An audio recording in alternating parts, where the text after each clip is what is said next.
we get experimental science. We're curious, non-judgmental. Welcome on in, y'all. Guys, welcome on in. Let me show y'all where we are today. So we are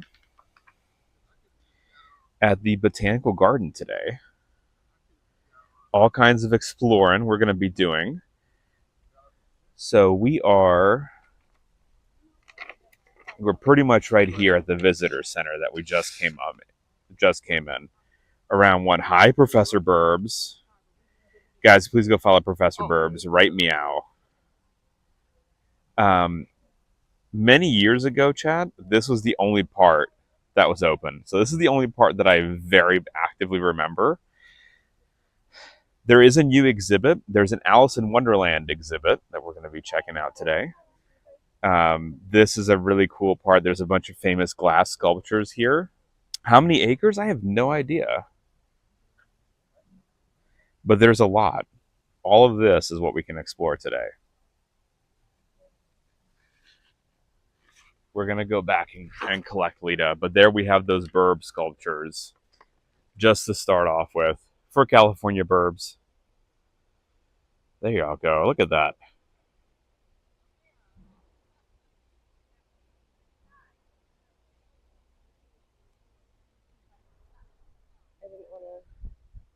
Hi, Munchie.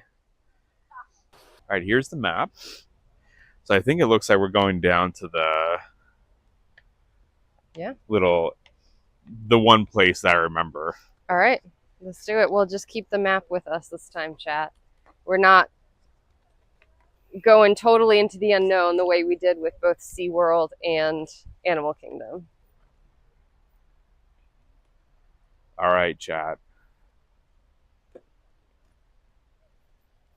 So this is the only part that I remember as a youth. Oh wait, is this where the waterfall is? They have an endangered tree that they've been working on breeding at the bottom of the waterfall.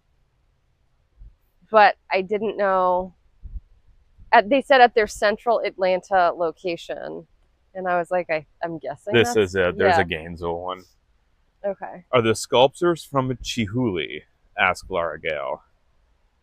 Which sculptures? There's a lot of different sculptures, Lara Gale. Lita was saying that there's glass sculptures that... Well, I don't know that they're still here. They had an exhibit. This was years ago by... oh my gosh, you guys. We're going to go look at this, but... Whoa. I think you need to zoom in for the party people.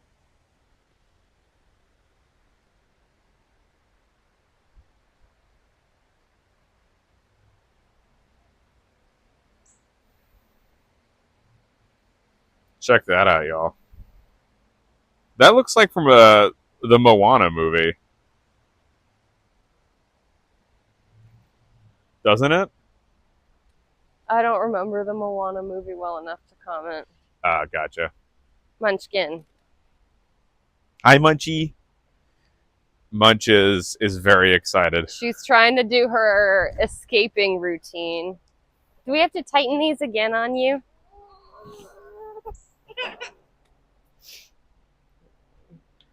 You're going to fight with the fan. It is pretty cool today. Maybe she didn't need the fan. No, it's good that we have the fan. I know, but she's getting a little fussy with it. Hi, Dr. WD-40. Munchkin, look at all of the beautiful... So you guys, I think this is called like the tree walk or whatever. I don't know if you can appreciate it, but we're actually pretty high up. You can give folks maybe a view down. It is a forest trail, but it's pretty well elevated.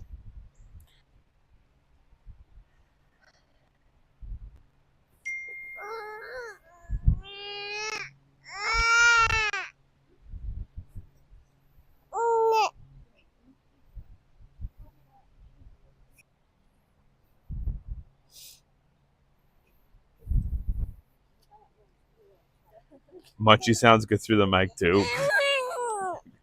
God, lovely. Y'all, there's so much down here.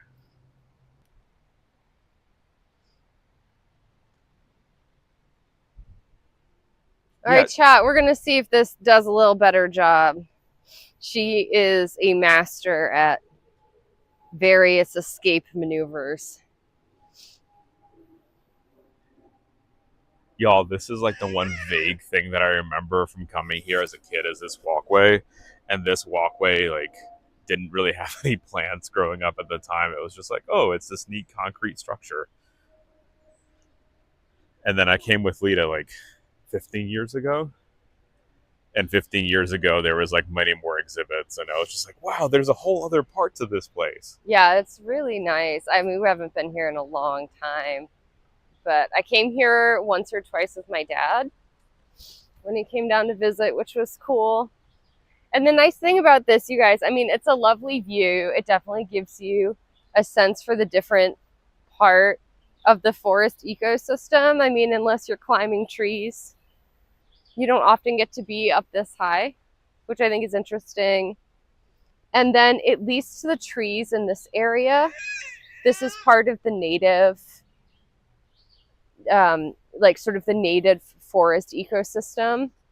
And so they go out of their way to make sure that the trees you're looking at and therefore the wildlife that they'd be supporting are native, sort of representations of what Georgia was like before we started having all of these introduced species. Which is a really nice feature to be able to have and look through. Oh, it's really neat, y'all, is there's always stuff in bloom, just different parts of the season. So it's like just a beautiful garden to come visit. You might want to go down that way. It's more scenic. I'll meet you around. I'm going to take you on the scenic route.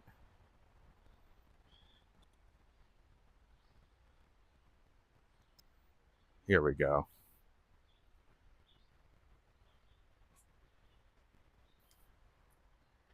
And the neat thing too, y'all, is that we have labels today.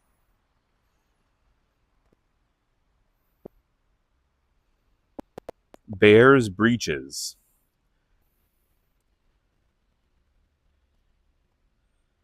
It's really, really pretty.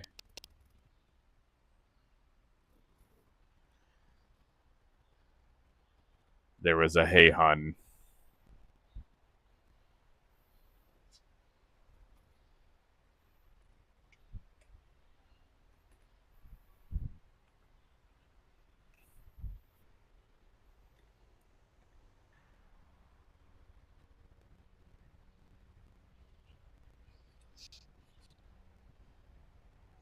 These are really, really pretty, y'all, just at different stages. Sleazy, you got a smiling munchkin. You got a smiling munchkin. Yep. Yeah, whatchy? Atta. Are we going? Which way are we going? Oh, no, I just wanted to point out this tree and this tree here. I don't know, Blint, if you're going to recognize this leaf structure at all. Maybe a tiny bit. But we have a bunch of rhododendrons in our backyard. It's an ornamental flowering bush that a lot of people have. You probably have seen, if you're not in Arizona or the desert somewhere, you've probably seen rhododendrons. And the type we have are ornamental. But this and this, they're different, but these are both native rhododendrons. Oh, cool. You can look at the leaves, so the leaves are different, but you can see they do have a similar structure. They do look similar, yeah. Compared, like, with those. I mean, you can tell that they're definitely different, but have quite a few similarities.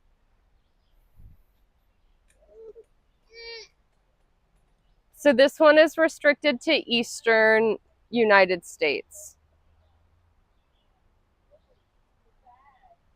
Different ages of the leaves too, y'all.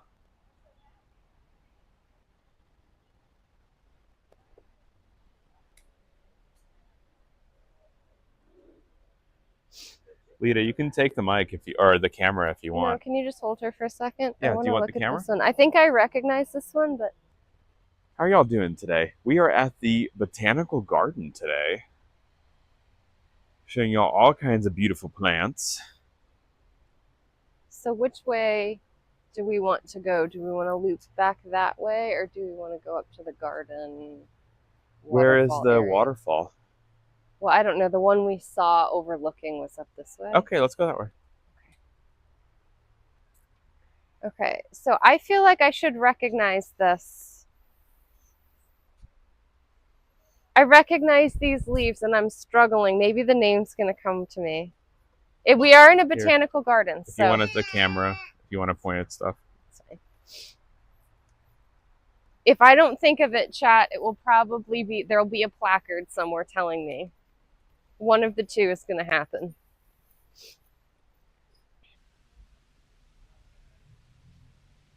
Okay, so this thing, I can't make out the species name, but with the beautiful puffs, I love these. It's called a smoke tree. Smoke tree. Smoke tree. Yes. Guys, is just the audio check. Lita's coming through, okay? Balint probably can't hear me, but if you guys We both have can hear mics me. on, and so I'm just wanting to make sure if you can, y'all let us know if there's anything with the audio. Brand new mics. Okay, cool. Awesome. For Mr. Trey. Lungwort, my mom used to try to cultivate this quite a bit.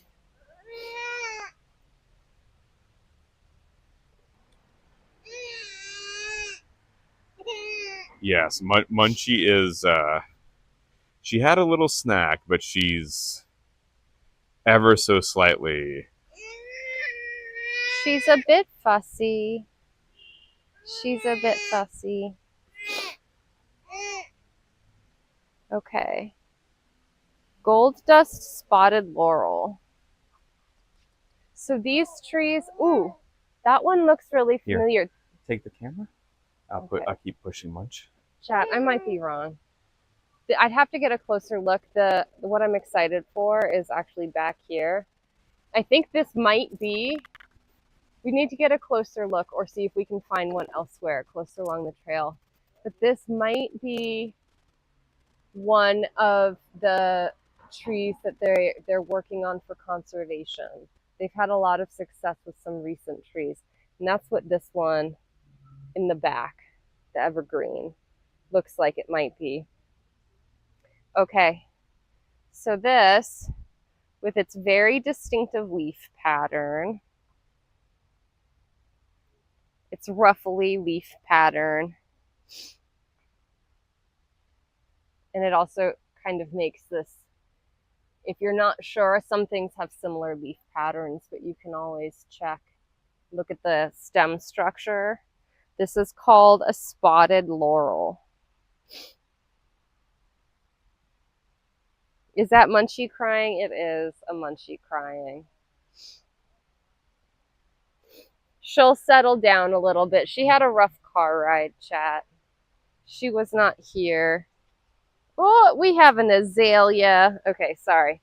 We don't need to see. So now that we're like down on the walkway, we've gone away from the natives, the exclusively native Georgia plant life.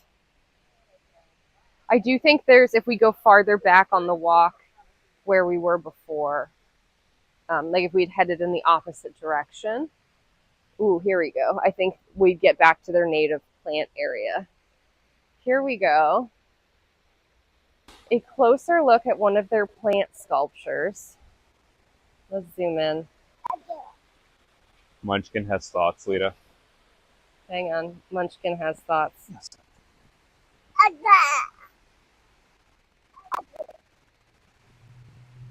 Munchkin would like everybody to look at the sculpture, I guess. She's pointing, chat. She would like us all to please take note.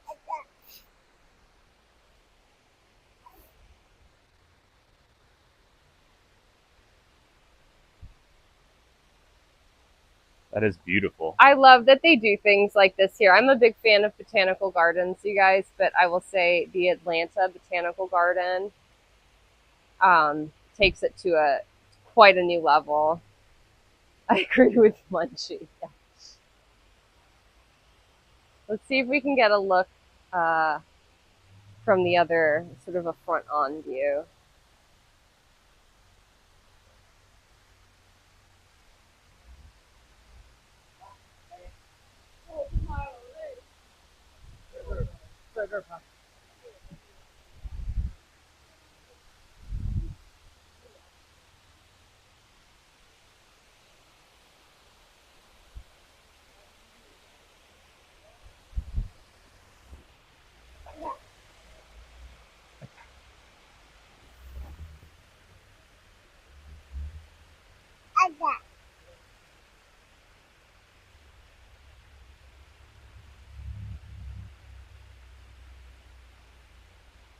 When she's really honing her toes on stuff. Oh my gosh, I know, right? She Y'all has hear more her? thoughts. I don't know if you can, but she's super excited for this film. She does have more thoughts.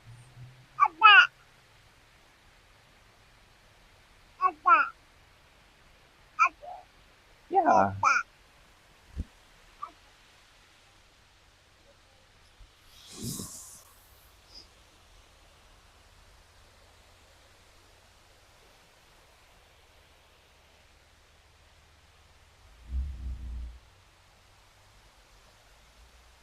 You can totally hear her. This is new. They didn't have this back when I think you would have been in the area, but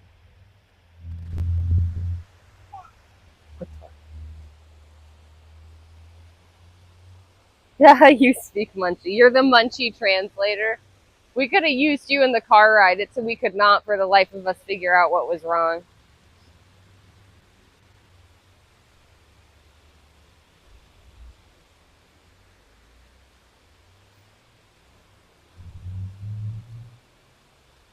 I'm trying to cast a little bit of a shadow on this phone. We don't have our sun shield yet for the phone, so I'm trying to keep it out of the sun a bit.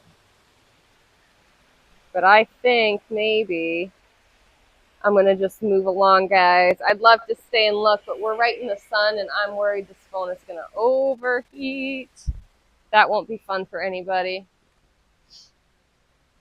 Ooh. We have some non-native pollination happening right here. Look at that. Why do I say, oh, look at those little pollen bundles on her legs. Is she going to come back out of here so we can take a look? She is collecting a lot of pollen, you guys, a lot of pollen. Nope.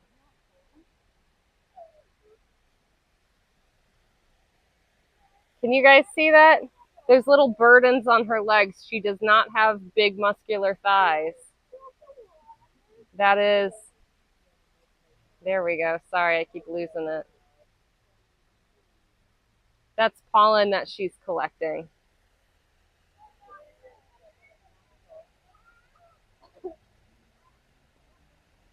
Is there any species of, Smikes, do you mean like a species of bee where the male is a worker? Is that your question? Okay, so why did I call that a non-native pollinator?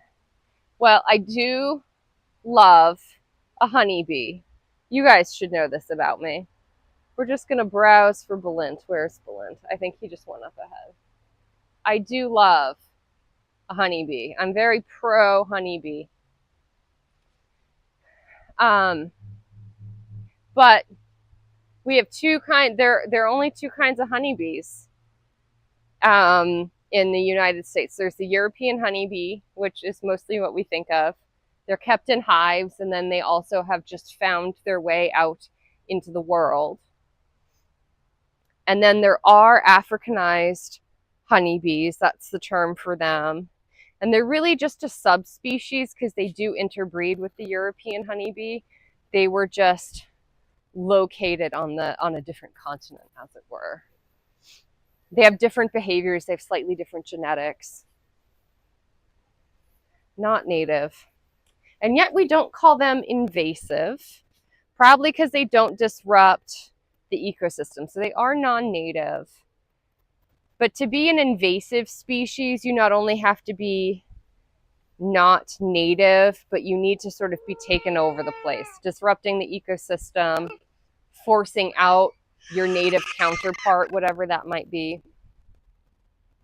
I'm a professional honeybee. I'd love to be a professional honeybee. So Smikes, I don't know of any bee, like social bee species that have males as workers. I don't. I'm not sure about wasps. Belen, what about wasps or ants? Are there any species you can think of where the males are workers, like foragers? None that you can think of? No. Doesn't mean that it's not out there, but it's extremely rare. And I would be surprised. The only example I can think of any male doing something is the termite king. Well, the termite king, sure, but he's not a forager. So you guys, interesting little tidbit just because we saw that cool honeybee collecting the pollen. I'm sure she was also collecting nectar to turn into honey. But the pollen collecting, there's a variation on what the foragers go out and do. So they transition over time. The workers have different tasks. And over time, those tasks change. As they get older, their tasks change.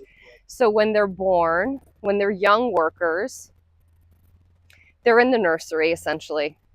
They're doing brood care, feeding the larvae and helping seal up the pupae and these such things. And then as they get a little bit older, they start foraging. But what they forage for, it's not clear if it's age-related. I think it is a bit age-related, but there's also a genetic component to it. What is it that they forage for primarily? So they will all go out and forage for both nectar and pollen, but they'll have a preference for one. They'll prioritize one over the other. And you can see it if you're watching the door of a hive. You'll see some foragers coming back with just a little dusting of pollen on her legs, and you'll see others with these big, heavy loads of pollen, like the one we saw on that bee inside the flower. What was that? Probably a hydrangea, a different variant of hydrangea, I think is what that was. Yeah, and so the honeybees who are foraging primarily for pollen are considered to be still a little bit more in their brood care, in their nesting mindset, as it were, because pollen is actually what you feed to the developing brood. It's not honey. Honey is for the adults. Moonrise, I removed some pavement tiles from my yard today and underneath an ant colony. Very swiftly went into emergency evacuation of eggs. Kind of cool to watch. Heck yeah. Did you get a... Moonrise, did you blow on the colony? Did you blow on it? Oh, it's so rude. Just blow on them and they'll be super emergency. I think they were already full emergency mode. I mean... No, it'll be even bigger. It'll be an even bigger emergency mode. Because it's a giant predator coming. I mean, if they weren't already convinced that a giant predator was coming, you know, removing the lid to their house, the roof of their house. Since we are on topic, or on bees on topic, is it true eating local honey will help with seasonal allergies, or is that a made-up thing? I have not seen anything convincing to suggest that that's true. I have heard anecdotally that it works for some people. And so I fall into the camp of, well, if it's not going to hurt you and it's, you know, if there's no reason why it would scientifically hurt you, it's not unreasonable to think that we have slightly different reactions to things. I have not seen any credible scientific evidence to suggest that that's true. Belint, what about you? Have you seen anything? I haven't seen anything that suggests it is correct in terms of like, yes, this is a thing. Yeah. but I haven't seen anything to the contrary either. So it's Well, like you because said, nobody publishes a negative. if it doesn't hurt you, like I get why it might be, like from a rational point of view, but Why? yeah, well, because it's like if you're integrating the native pollen in a way and like getting your body used to it, maybe I'm it not like sure I lowers. agree that Okay. that's how. Like, I have an allergy to hay, and I can tell you eating a bunch of hay, the only way to get rid of my allergy is allergy injections. You show the party people the birds. We're back to where Balint started. So Balint and I disagree about if it rationally makes sense. We could go, I think I could go either way on it. It is delicious no matter where it comes from, that's true.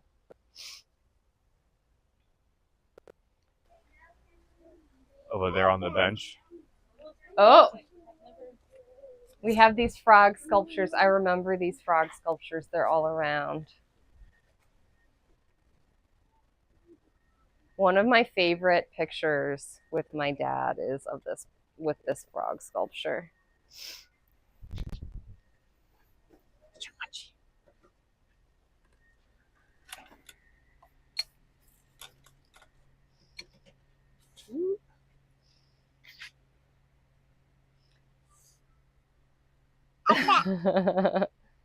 Need to go there just to take a picture with it. You do need to come here, and they have frog pictures or frog sculptures like this a few different places throughout the botanical garden. Munchkin's touching it with her toes.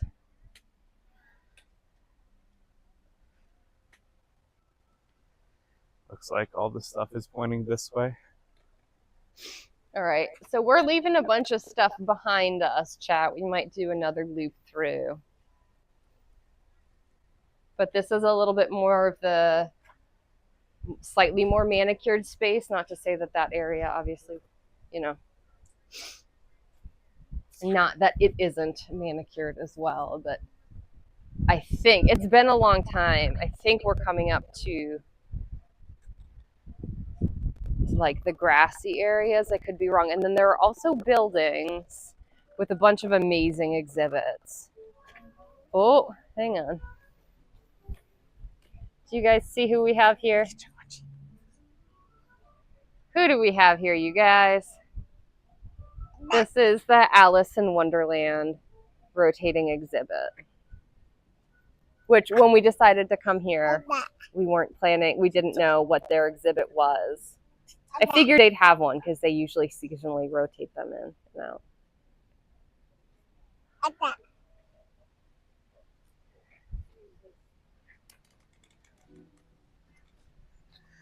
All right.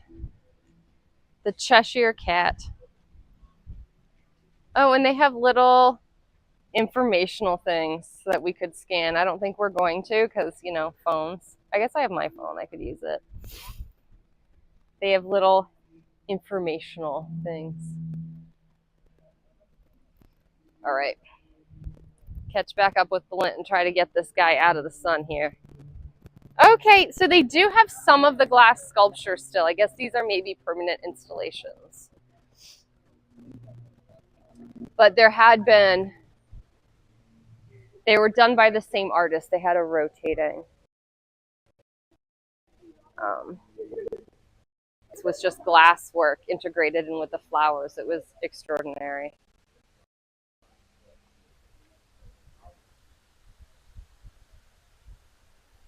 All right, so we're in a little bit more of like a European style garden. And like I said, there are a bunch of buildings here with that house sort of different ecosystems, different environments. I'm hoping we'll be able to go into them, but they don't have Wi-Fi here. So we'll have to see how cell service is. So I think this is beautiful.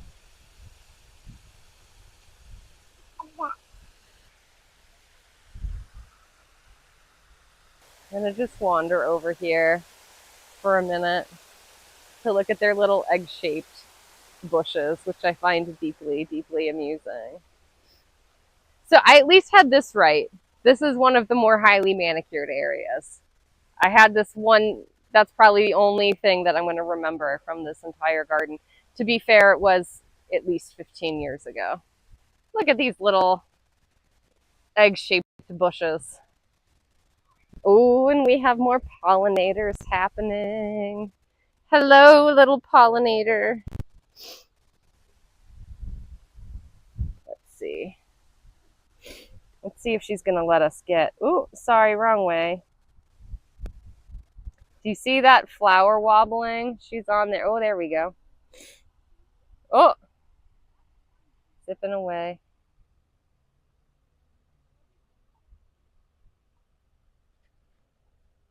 Oh, she does not want to be photographed. Did not want to be photographed, chat. All right.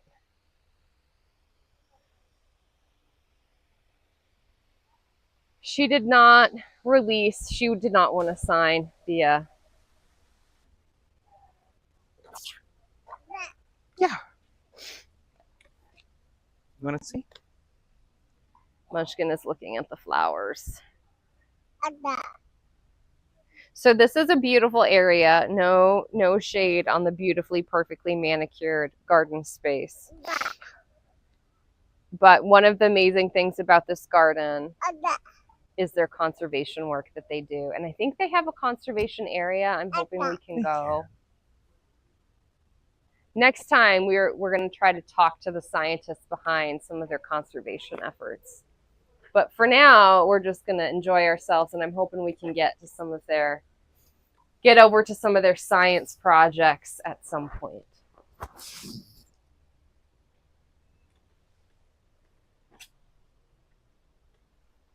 Okay, we have another sculpture, you guys. Ooh, and it's rotating. Holy moly. Here we go. I'm going to just stay in the shade since it's rotating. I can just stay here and not burn out the camera.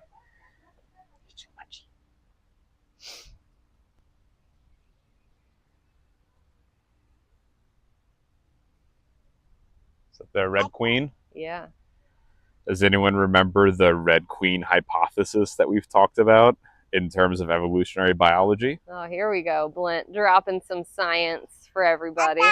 Well, I mean, it's... No, do it. Tell us. So the hypothesis goes, right, that evolution between an immune system and a pathogen is in an arms race, and they're always running, trying to beat the other one. And instead of being able to beat one, everything just ends up running in place. So evolution's acting fast enough to always be one step ahead for the prey, and the predator being right one step behind. And so you end up never out evolving one or the other. You're always just trying to run in place for evolution. You guys, I'm so excited for this exhibit. This is just, it's ridiculous in the most extraordinary way possible. They did a beautiful job with like integrating all the different kinds of flowers and textures. Yeah, I love it. Do you want to, where are we going? I think we can, there's a little garden here that we missed. Okay, and then we'll come back? Yeah. All right, chat, we don't know where we're going. We're meandering for now. There's a rose garden that way, so we'll have to check out the rose. Yeah, this is fine. I don't need this. Just making sure. Thank you, though.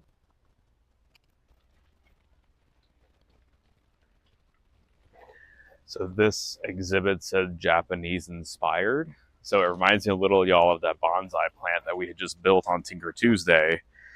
And remember we talked about the possibility of there being stress on the bonsai for being cut all the time, but if there was ever plant communication happening in between the bonsai and other plants.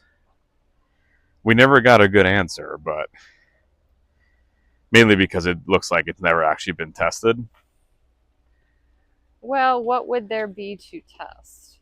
Is the question... Oh, look at that beautiful butterfly, right? Oh, that's not a butterfly, it's yeah, a lizard. I was going to say, I see a lizard. I don't know what butterfly you say, but hang on, I saw the red part coming out, and it looked like it was... All right, chat. Did we see? I'll zoom in one more time. Let's see if I can hold it steady, though. Oh, no, he left. I scared him. Gosh darn it. We'll keep an eye out. Oh, he's still nearby. He's still nearby.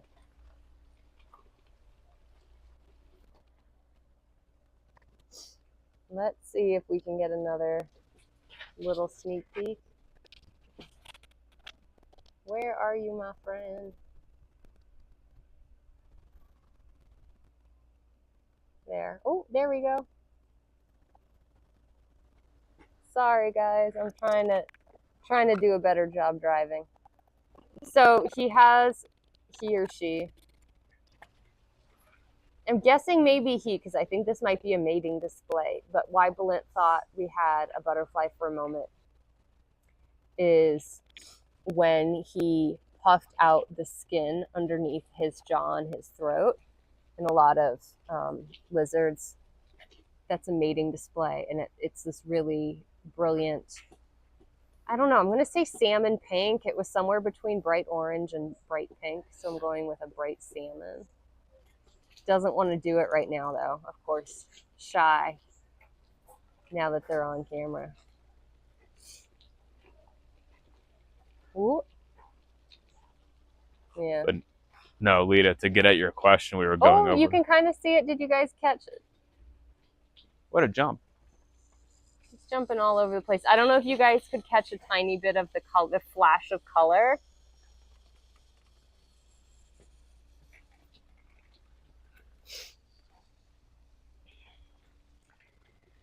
Not quite the display I was hoping to show you guys, but you got a flash of the color. That's what he was doing. Either signaling to us that we needed to back off, which can be part of the display, kind of threatening towards other males. Often it's males. I don't know in that species. I'm making some inferences. But they also use it to attract mates. It's a way that they can defend their territory without actually risking physical injury. The animal world is full of instances like that, where it's better to just have an alternative way to figure out who's the alpha in the situation, who's healthiest, who's likeliest to win in a fight, and that way neither of the parties risk getting a serious injury. Threaten, startle, or flirt in most lizards. Yes, it's multifunctional, exactly. I remember this walk, you guys. I remember this walk, and I remember it because of these trees. It's lined with these very specific trees that I want to say are sycamore, but I think that might not be right.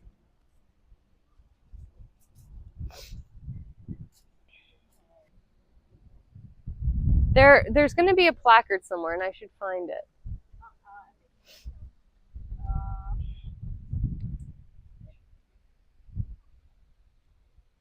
Kitefish. Okay, sorry, I'm swinging back, everybody. I'm trying not to make everybody sick. What kind of trees are these? Are these sycamore? I feel like they're not, but I want to call them sycamore.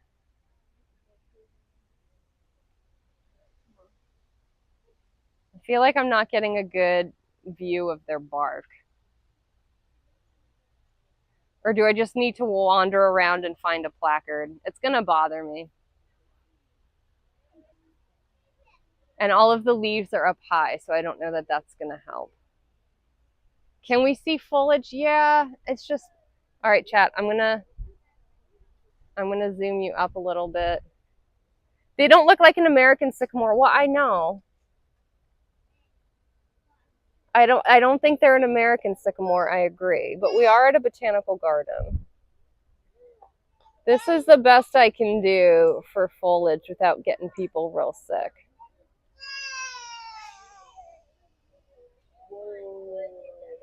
All right. We'll add it to the list of projects that we're doing. Leaf is not sycamore at all. It's a crepe myrtle or wax myrtle. Okay.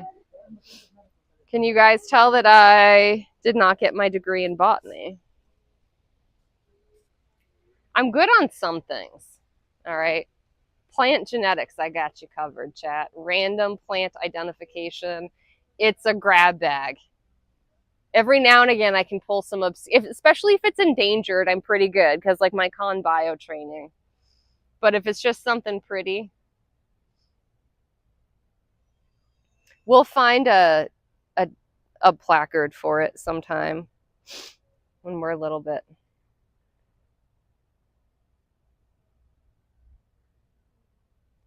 Just gonna look at the pretty plants.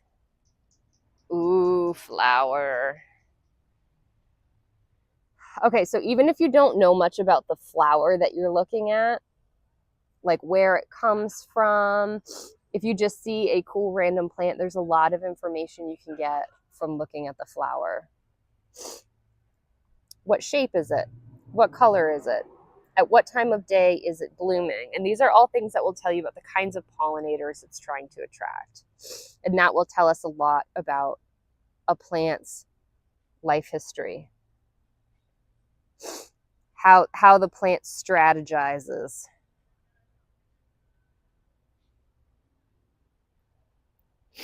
And when I say strategizes, I just mean how evolution has formed its life pattern, because we all know, as much as we enjoy plants, they're not great at strategizing in the moment. Ooh, okay, here we go. Do you guys know what this is? It's fuzzy.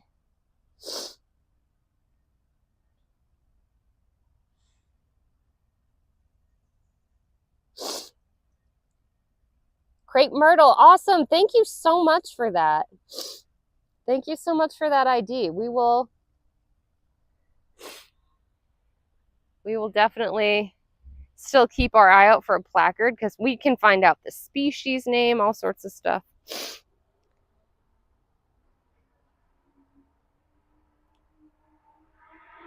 Let's see, do they have a placard here?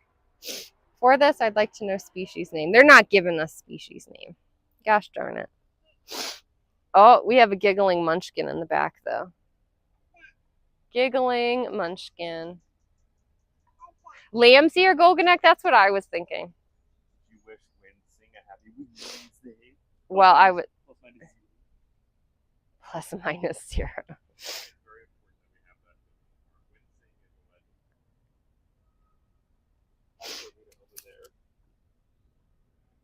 Yeah. There's some moth pollinators a little bit there. Ooh. Why don't you go? We'll swap for a minute. Oh, here we can keep going.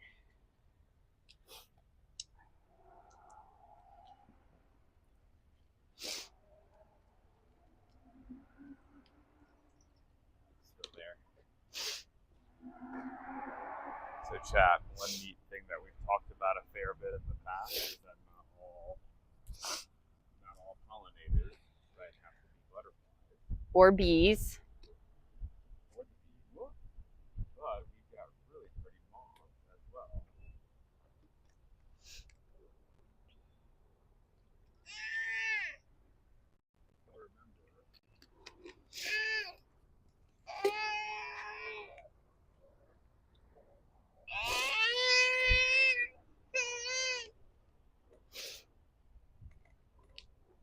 How's that?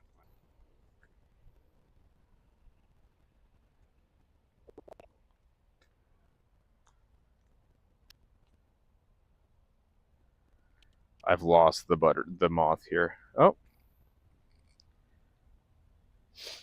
There we go. So we did have a science news story, y'all, a few months ago where they were looking at pollinators for clovers, and they ended up finding evening pollinators that were all moths. And so we've got a beautiful one right there. You can see the proboscis too sticking out and like drinking of the nectar. Super, super pretty, yo. Which way, Lita? I'm following you. We'll just continue along this way. Because we didn't finish this part before anyway, so we'll loop around. No, that's not a clover. Absolutely not, Sam. The study was done on... orchids, ghost orchid. Was it? Wait, sorry. Are you talking about the rainforest? Nope. Sorry, I misheard. Never mind. Go ahead. There was a clover study in the UK of what was pollinating the clovers. And they found it was a particular seasonal pulse, that it was primarily moths doing it at night. I apologize. Ooh, we have another honeybee. Where's that bee? On that pink flower. Yep. Can we get a zoom in? Oh, she's leaving. See, I think she doesn't have a big pollen burden on her. And that could be she's just left the hive, or it could be she's just more preferentially collecting nectar over the pollen. And Alex, thank you for that follow. Welcome the heck on in.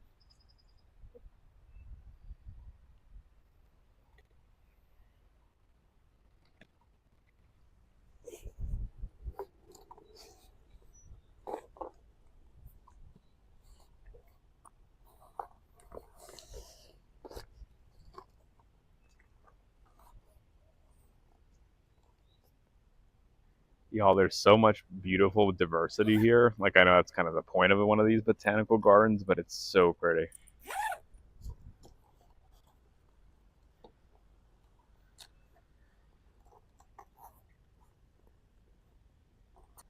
Alex, my name is Belent. Lita is on the other microphone. Munchkin is invading the microphones. Lita and I are research scientists with our PhDs in molecular biology, and we do live science content on Twitch every day of the week. For 2.5 weeks, we're doing an IRL expedition to celebrate getting Partner Plus and taking you all along with us on this journey.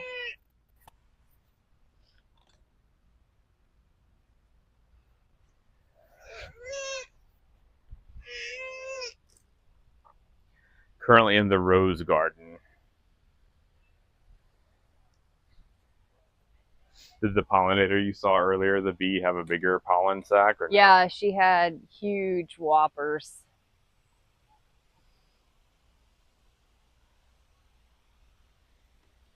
But really, like I said, you don't know when in their collecting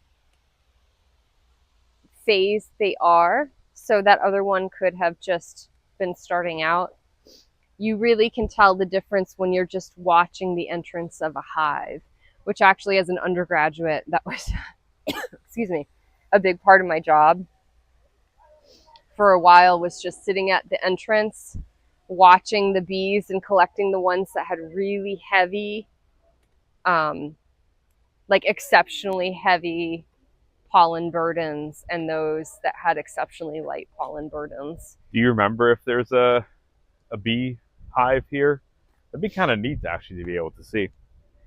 I don't, you mean, do they have like one that we can observe, like some kind of hive? I don't recall having seen one. They obviously have bees in the area, but I don't know if they're like if they have any kind of apiary here at all. Wanted to show Alex that we are not just disembodied voices, but we do have. Well, I mean, I don't know. Anything's alleged nowadays. There's the Atlanta skyline too for y'all.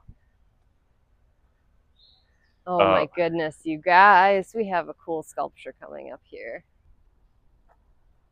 Oh my goodness, you guys! We got another sculpture.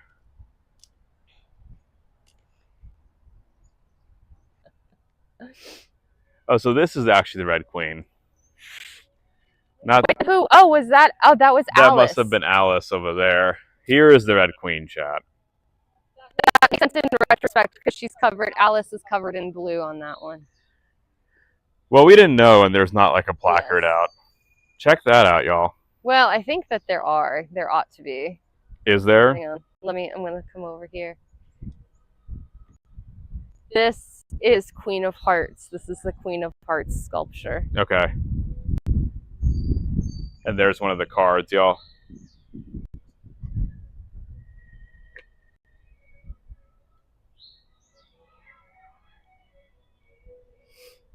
Beautiful.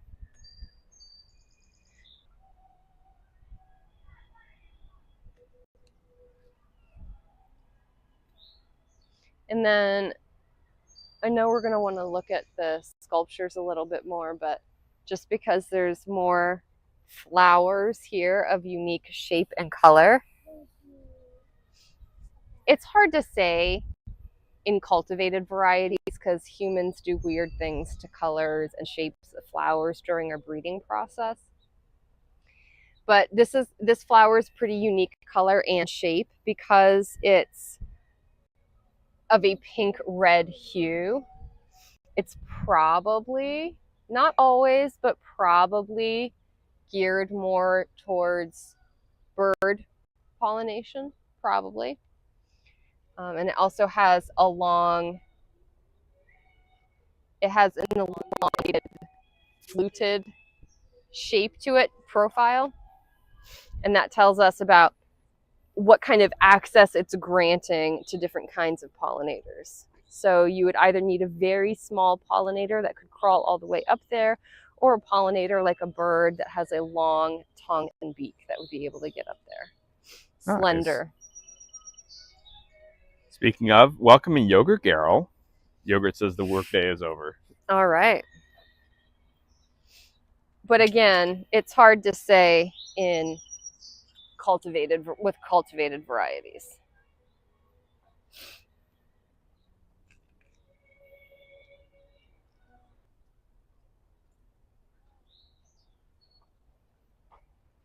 There's a nice secondary look, y'all, at the Red Queen. So remember, y'all, Red Queen hypothesis is that you're being chased by something and you can't get away because you're both running at the same speed. And that's suggesting host pathogen relationships and evolution. So it means, Hi, Zen. What's another way of putting that? Maybe every time a pathogen comes up with a new, or pathogen or parasite comes up with a new way to bypass your immune system is coming up with a new clever way to identify. Bypass for the pathogen. Yes. Okay, so this is one of the species, I believe. I am actually gonna, I don't want to speak out of turn, you guys. Bless you later. Excuse me. Oh, there's a bunch of pollinators on this one. Like a bunch of tiny fellows.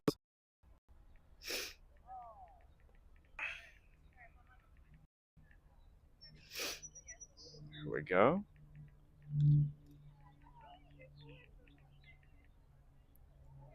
Everyone says bless you, Lita. Oh, thank you. Here we go, chat. There y'all go. You can see some pollinators on this one. And on the neighboring one, too.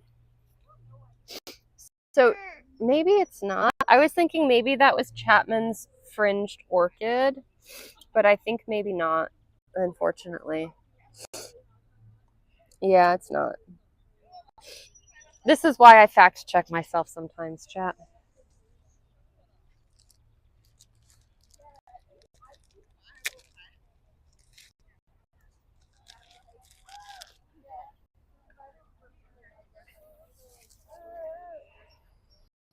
I'm looking forward to seeing the desert exhibit, too.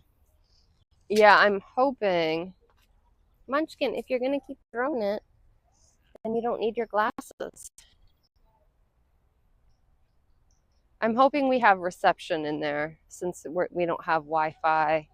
We can't run off of both Wi-Fi and...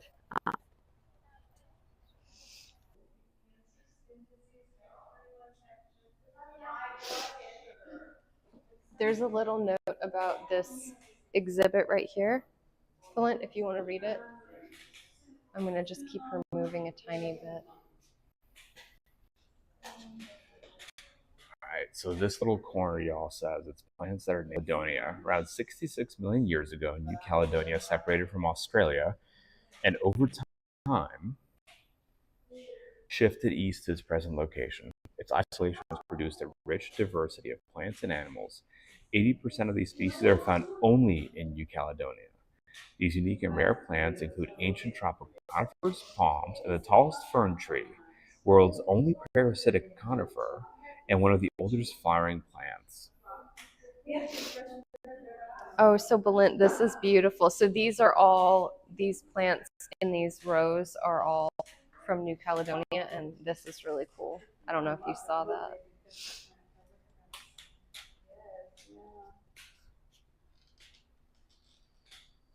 Munchkin, how is it you're getting out?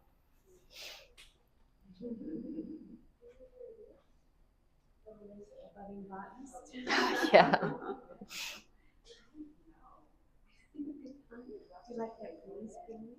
Heck yeah. Oh, I know. She's got a mouthful. beautiful. She's got him. Oh no. She hasn't learned that trick just yet. Such a great smile. Show off those teeth. You are showing off your teeth. See, now look at the teeth. What do you see? What do you see?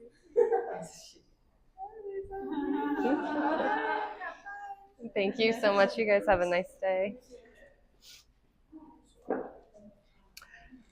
Hey, Cliff. Cliff, hit it!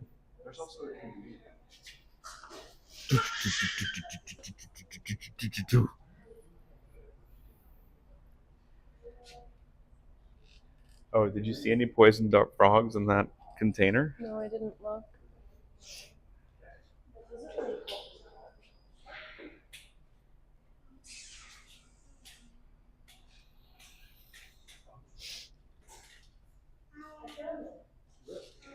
All right, y'all. So this container has golden mantellas. They're similar to Central and South America's poison dart frogs, although they are unrelated. And then there's also a plated leaf chameleon in here. So 2 creatures in here. Ooh, we have a little pitcher plant. Oh, remember, y'all, we had a deep dive recently. The pitcher plants can get much bigger than that. Also, chat, but that is an itty bitty one with some very cute. The pitchers are actually branching off of the leaves. If you guys can see it, it has much smaller ones over here too. I know, Munchkin. Well, Travel, thank you for letting us do these. We are only able to do this because y'all got us to Partner Plus. We got a raid, Lita. Raiders. Oh, I see a frog right here. Raiders, welcome the heck in. I can't yell Raiders here. Firefly Piano, how are you? Guys, It's okay, Munchkin. please go follow Firefly Piano. Firefly Piano is an amazing piano player extraordinaire who we love to death. Please go follow her. She's so talented. She's an amazing musician. Go drop her a follow. Lita and I like to play her stuff for Munchkin. So whenever she's playing the piano, our little one really likes to enjoy Firefly Piano's music. Please, please, please go drop her a follow. She also does live requests and live learning. Welcome on in, Raiders. My name is Belint. My wife Lita is over yonder. And Lita and I are research scientists with our PhDs in molecular biology. And we do live science content here every day of the week. Today we are in a botanical garden. And we're looking at plants, flowers, creatures, and more.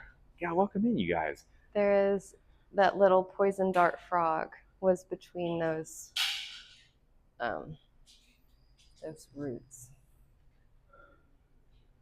All right, y'all. So we're looking for a poison dart frog. And chat, please go follow Firefly. Firefly, feel free to drop your YouTube link and anything else at all. Yeah, it's right here.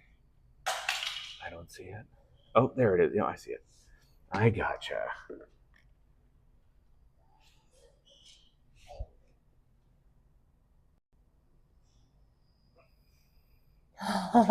Is that funny? Do you like y'all your see our glasses? little froggy Is that here? funny? Sorry, chat. I'm talking to Munchkin. She likes her sunglasses. This is adorable. Mr. Husband of mine.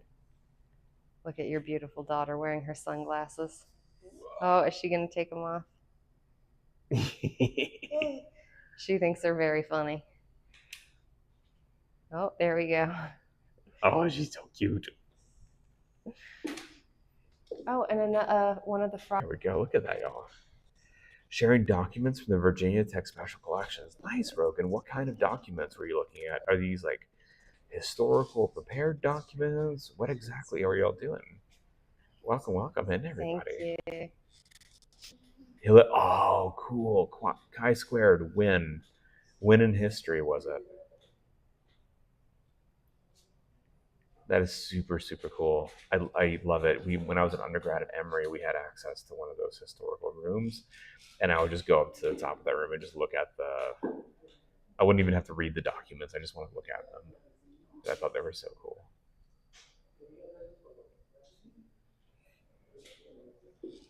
And I think, y'all, there's also a chameleon in here.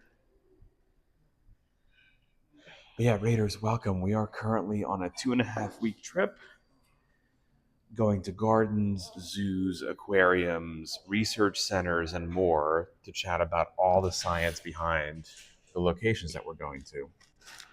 American Civil... Oh, cool. Nice, Rogan. Check that out, y'all. You can see the tail hooked. Lita, did you see the chameleon? Oh, very cool. Hey, chat, here's a question for you. It's a trick question, as always. How does a chameleon change its color? And the answer, drum roll, structural color, as all things. I mean, there's some other parts to it, but fundamentally it relies on structural color. Oh, did you drop your sticker, Munchkin? Did you drop your sticker? I don't think you need this now. No, not if you're. Not if it's going on the ground. You don't need it. We don't need to Those litter. eyes, No, y'all. ma'am. We don't need to litter. So when you're ready, this hallway is really cool. It has a bunch of the edible plants that we'd be more familiar with. All right, let's do it to it. The culinary related. So they have here a vanilla orchid, but with it is also one of the cinnamons. There are actually 4 different, Munchkin, you're not going to get these glasses back now, ma'am. There are actually 4 different species of cinnamon. They're rather distantly related. They're more functionally similar. And people do say that they can taste, oh, no, Munchkin, no, we don't touch the flowers. People do say that they can taste the difference. And it's a little bit frustrating because you don't always know which kind of cinnamon you're getting. If you're just buying like McCormick cinnamon. Some people claim that there's fake cinnamon and true cinnamon. Historically, it's not clear that's true, but people do have a preference for the flavor. So it's just one of those fun facts. Actually, there's not one kind of cinnamon. And we have nutmeg also. I like that it's Jolly Holly looking.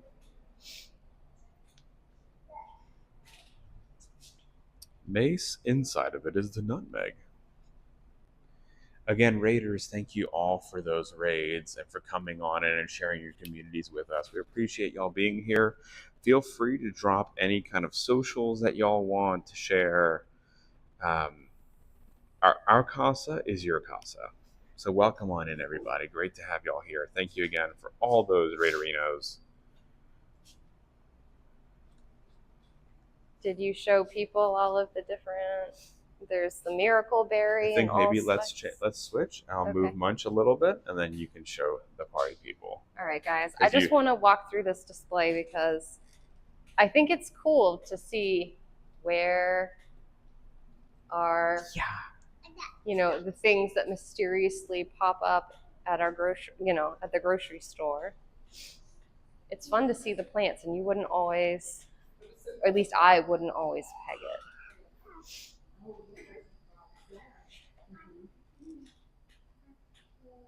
Okay. So we were just here a little bit ago. The vanilla orchid, and this is one of the 4 cinnamonum verum. So this says there are 3 species of cinnamon, all native to Southeast Asia.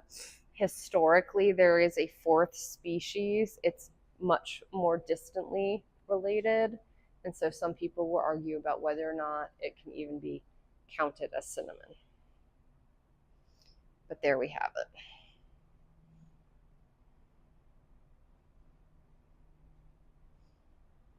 Okay, we have the black pepper,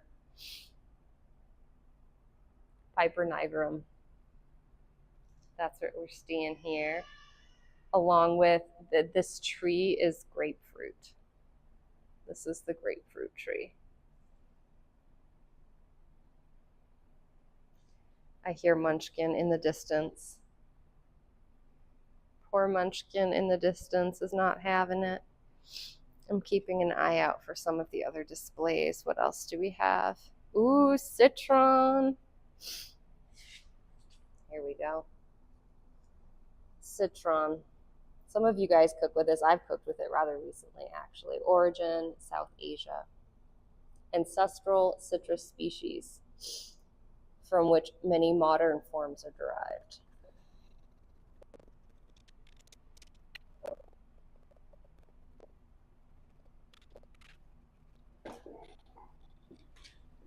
Munchy. Your friend has a grapefruit tree. When I was in Arizona, I had a grapefruit tree in my backyard, and it was amazing. It was glorious, let me tell you.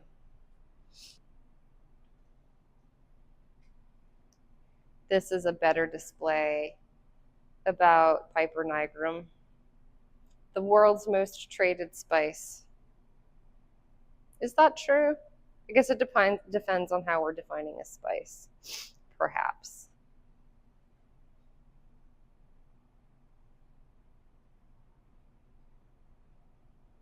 All right.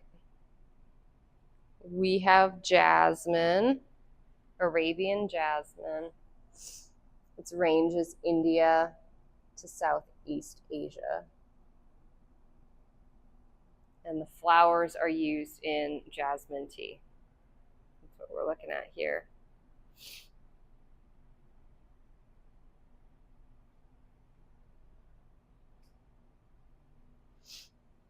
The miracle berry, you guys, who knows the miracle berry?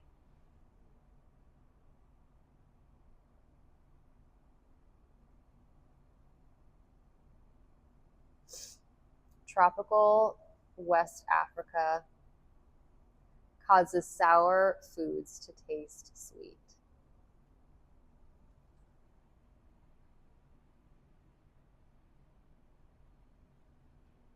Taking notes from my garden. Oh, and we have allspice. We also have allspice here, nestled in here. For those of you, that's a pretty common staple for those of you who are bakers, especially. Origin, Greater Antilles, Mexico, Central America. Dried, unripe berry is used as a spice. I did not know that it was unripe. That's actually very interesting. Ooh, here we go. Coconut palm.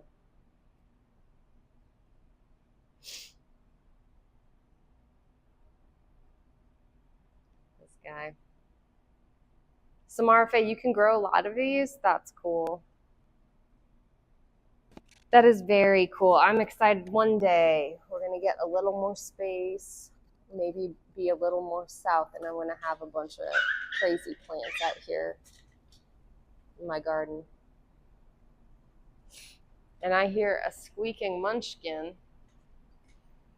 We're going to go back.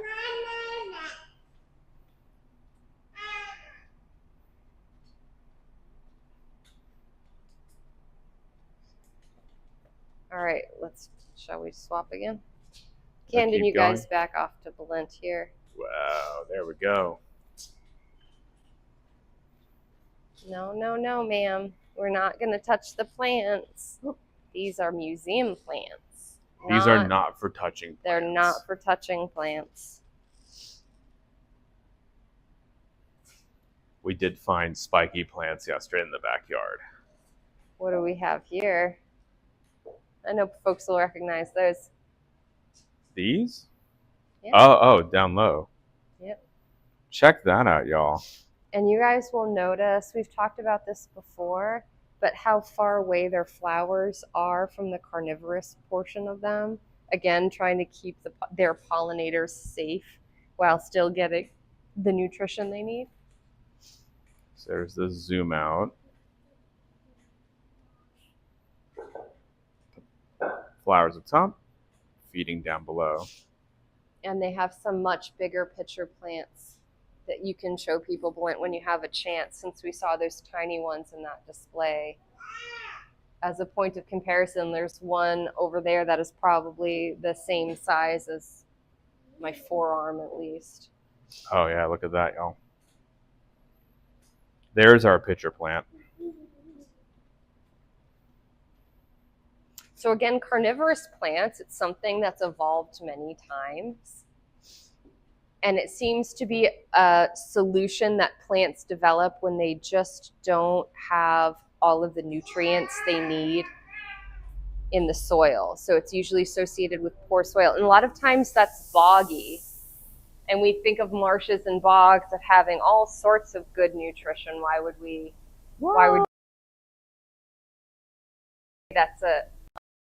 because there's just not enough decay happening. We must go to the...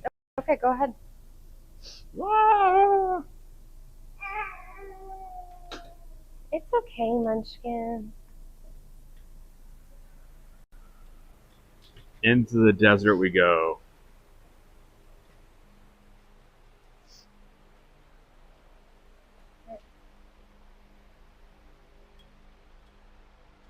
I spun too fast.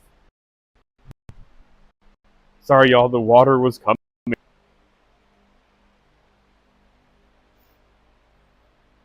Some biodiversity in the desert.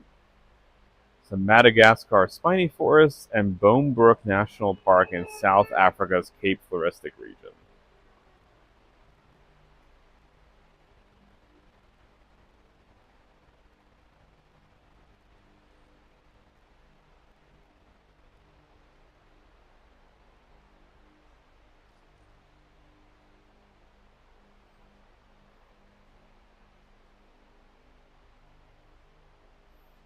Did y'all know there's 500 species of aloe?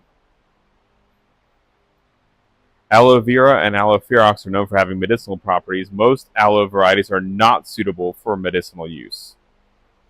Yeah, well, I would say aloe vera isn't either, but that's just because I have an allergy to it, and I get annoyed that everybody puts it in skincare products.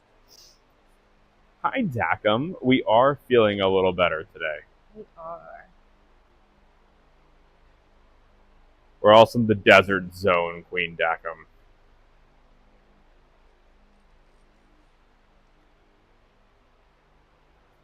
Check out that new growth. And we have a mix here, chat, of succulents and more traditional cacti. And of course the other, random desert plant. It's just always worth a note that we conflate, I think, cacti and not always the same thing. Not all succulents are cacti.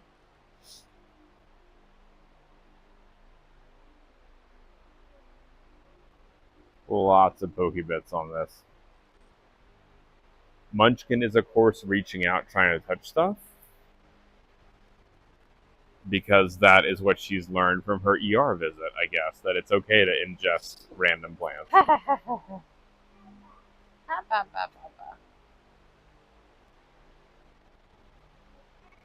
look at that, y'all. So pretty. Dacum, I hope you've had a great day today.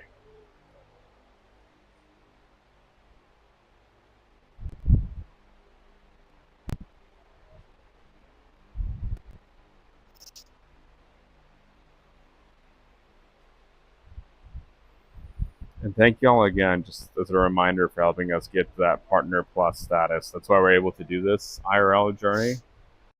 We do have a sub goal. Perfect, thank you for the follow. Next 2 weeks, and with the 70-30 split, it covers a lot of the admission costs for coming in here, because going to these sites is not free. So that sub goal is kind of set up for us to be able just to recoup some of the entrance fees, as it were. Look at this one, y'all. Oh no, Laura Gale, that stinks.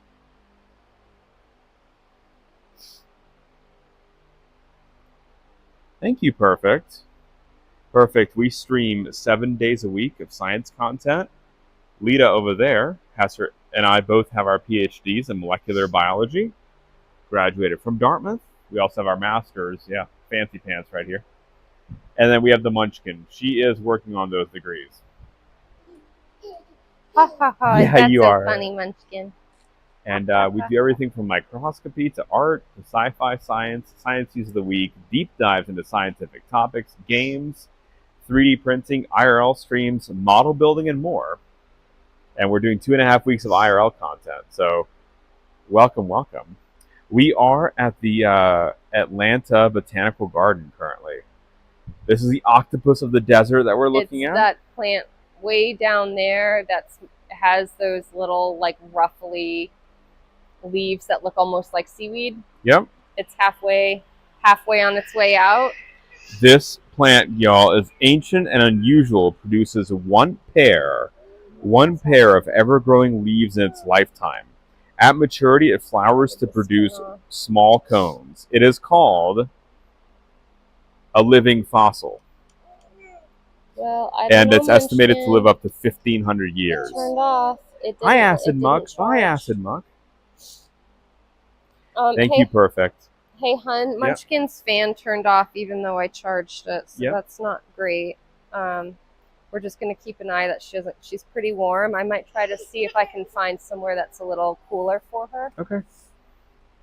Yeah, perfect. We're for a minute. trying to make this our full-time gig. Currently still work a 9 to 5, and we have a job as a consultant for a science toy company, but we're here 7 days a week trying to bring people different kinds of science content. Hey, I'm Trash. We've been doing a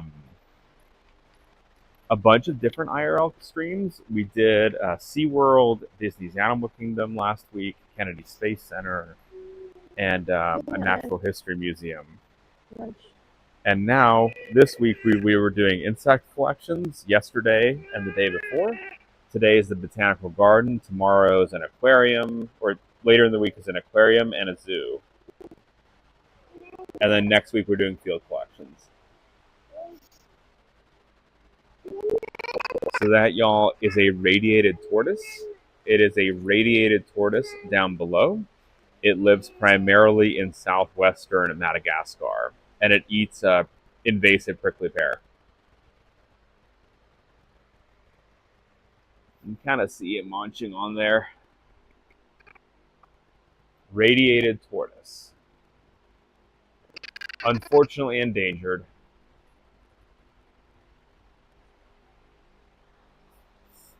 Travel, thank you for the alert.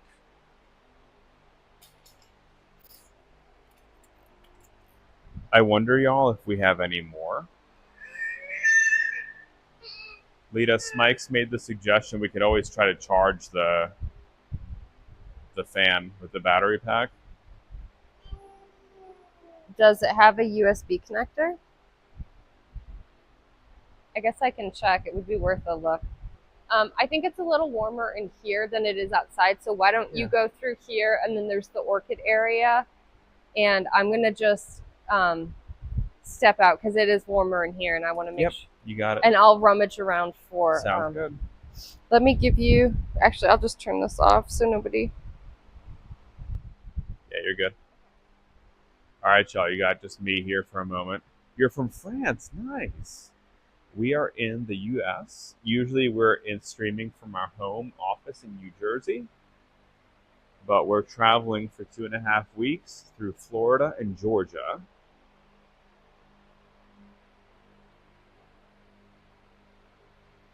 The bright pink flower, Sam, you got it.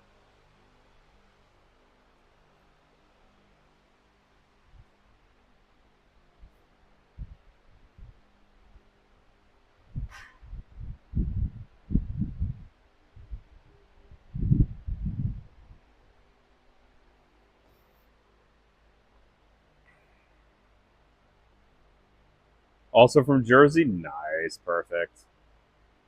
I'm originally from Hungary and then grew up most of my life in Georgia. And then Lita and I got our PhDs in New Hampshire. And now we're in Jersey. We were doing our postdocs at the University of Pennsylvania. The base of these.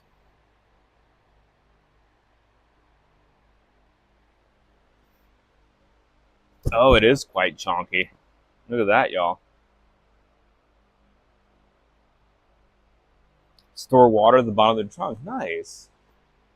Even more visible on some of these other ones. Nice. Thank you, Sam.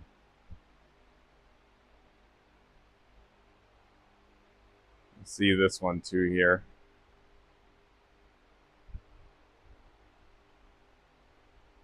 Favorite place so far?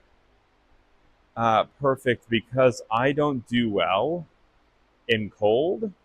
The south of the U.S. No, so trash. Our PhDs are in molecular biology using insects. We also are specialists in neuroscience.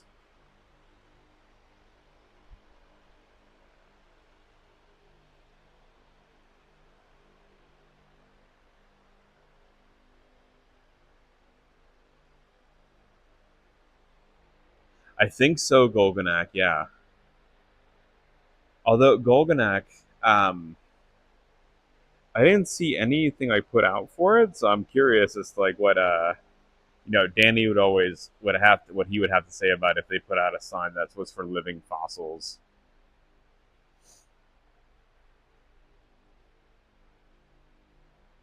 Here's a sign. It's the rose that we were looking at. It's indigenous to Madagascar. It's a traditional anti-diabetic. Multiple powerful chemo drugs, including a list, are derived from the rosy periwinkle. Also, treatment of lymphoma.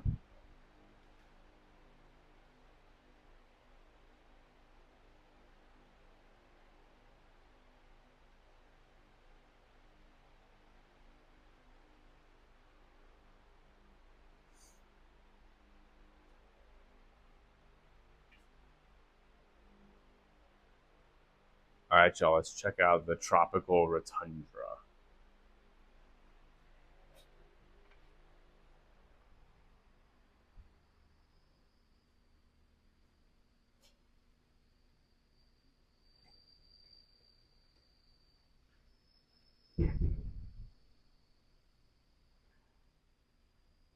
There we go.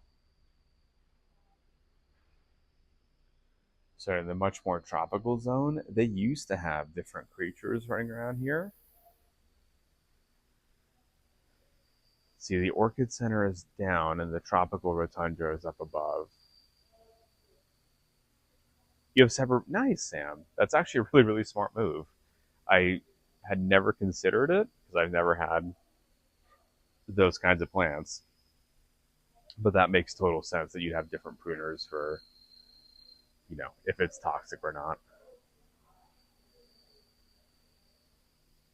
Thank you, Perfect. I think, Lena and I think it's important, and it's the responsibility of scientists to do outreach, that we have this expertise, and it's our, mandate to spread that information and be a guide, not to tell y'all what to think, but just to give y'all the science, and that you can have your own decisions made from there. Haven't had poinsettias ever since we've had cats. Primarily because they chew on them, and then there's toxicity associated with that. I'm looping around y'all because there's some water features going right now.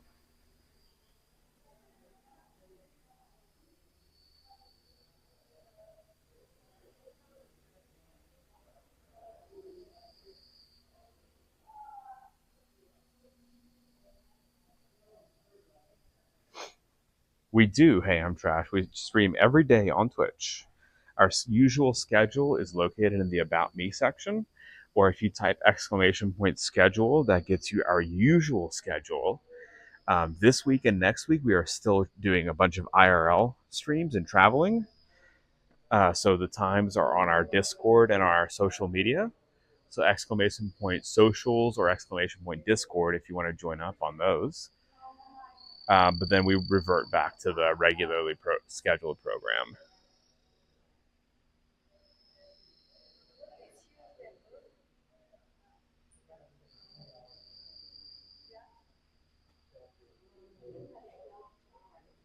Thank you, Smikes.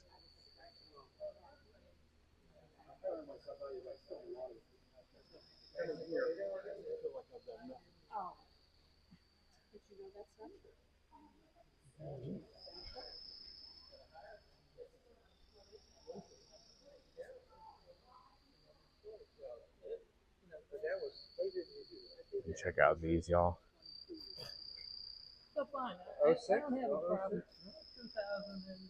Thank you for the follow. Hey, I'm Trash.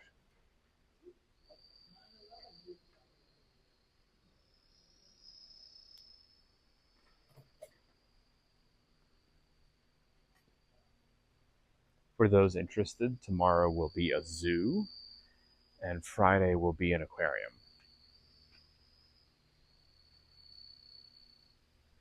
So perfect. My old professor that I worked for said straight up that only failed scientists do science outreach and science communication. She said that the public is too stupid to understand anything about science.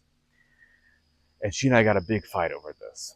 And the reason for that is because I had this big prestigious fellowship to study cancer in ants. And in that fellowship, they wrote that you have to do outreach. You have to do a yearly report to write up exactly what outreach you did. And so I wrote up everything that I had done, and Lita and I had done school visits where we saw kids and talked to them about science. We did lab tours. We had started our Twitch channel, and she was like, I need you to stop doing all of this. You can just write it and fake it, but I do not want you wasting your time with this nonsense. And unfortunately, perfect, what ends up happening when someone tells me something that I shouldn't do, if I really believe in it, I'll just do it even harder, which led to, as you can imagine, a lot of strain on that relationship. And so I ended up leaving that job. And right now I work a 9 to 5, but my dream, along with Lita, is to make this our full-time thing. Is that for full-time, we can just be science communicators here on Twitch. You know, we also put out YouTube content. We have shorts on TikTok, Insta, you know, just anything that can educate people about science. Like, that's our mission. And so by you being here, you're part, you know, you're joining us in that mission. So thank you for being here. Exactly. Yep.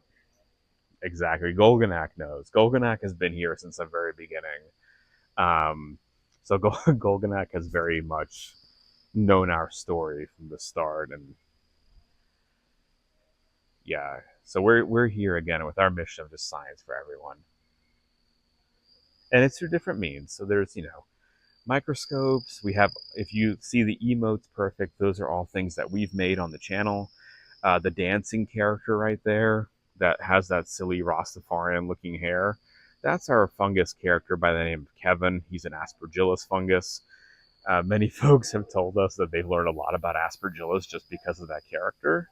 We're primarily SciAnts because we do science. Like, I'm an ant geneticist and I like dad jokes.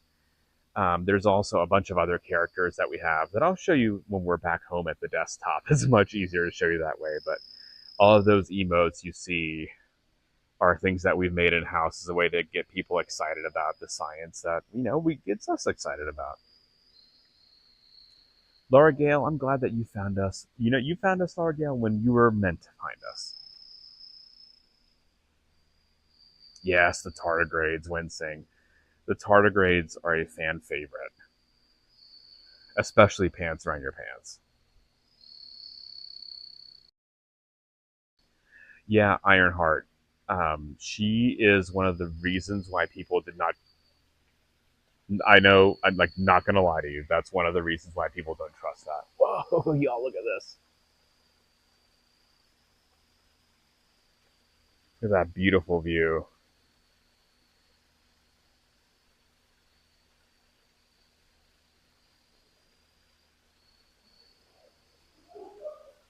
On the road to med school. So perfect. I got into medical school. And then I decided to go to graduate school instead. Just because I did a bunch of internships in medical labs, and I found that I was frustrated. I was going to go to pediatrics, but there were so many people that weren't taking good care of their kids that I was just getting frustrated. And so then I went into research because I did all this kind of research work in the lab to get ready for medical school. And yeah, so it's weird how careers change a lot. But yeah, I will tell you all right now, that person who I work for is the reason why people didn't trust the COVID vaccine, because she spoke down to everyone. Very unfortunate. What's not unfortunate though, y'all, is this beautiful flower.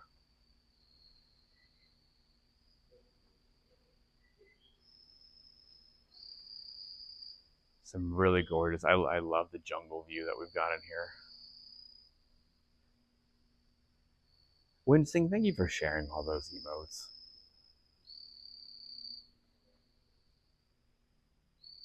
We're gonna see if we can find Lita and the Munchkin. There was an orchid room through here. I wonder, I'm sure we can get to it a different way as well. Hi, Ramon.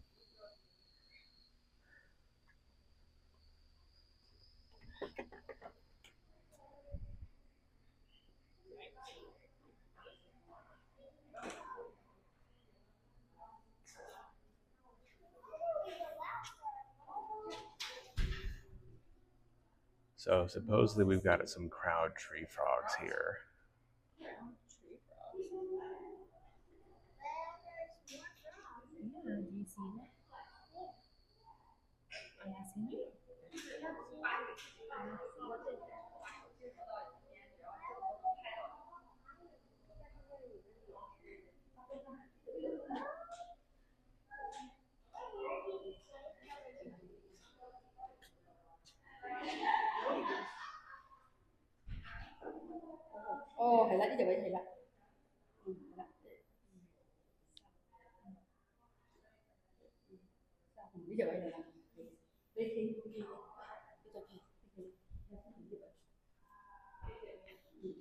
Color Dragon, thank you for the follow. Welcome the heck on in. Thank you, Perfect. We're just trying to make a difference. Also, it's something that we believe in, and when you know that you like something and you want to be good at it, you almost feel like you found your calling, which is what it kind of feels like for us now. Let me see where Lita is, y'all.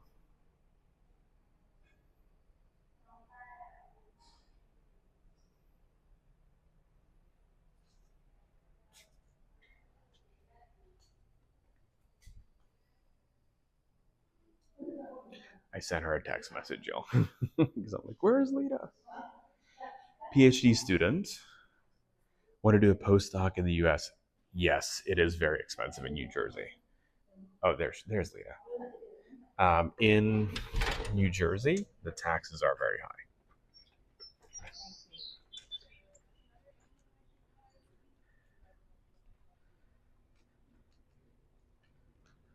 Looks like Munchie's having a snack.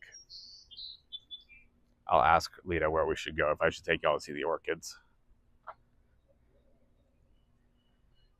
There's still the orchids in there. Should I take them to go see the orchids? Yeah, I think I'm gonna. We just need to get some water. We ran out of water. Okay. But otherwise, yeah, she's in a better mood. I think she's probably still a little bit thirsty, so we're gonna go. Yeah. So please go do the orchids, and I'll either message you or Smice to figure out where you are. Okay. I think I'll just come back out this way. So where I'll find you. Okay. Sounds good.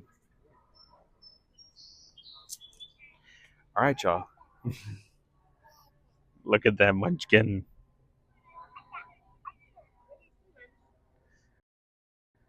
She loves her little crackers.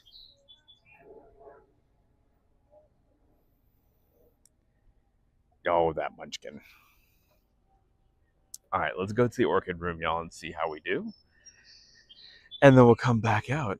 And I'd actually love some water as well. It is definitely on the warm side, chat. Also, I tend to hydrate a whole lot more.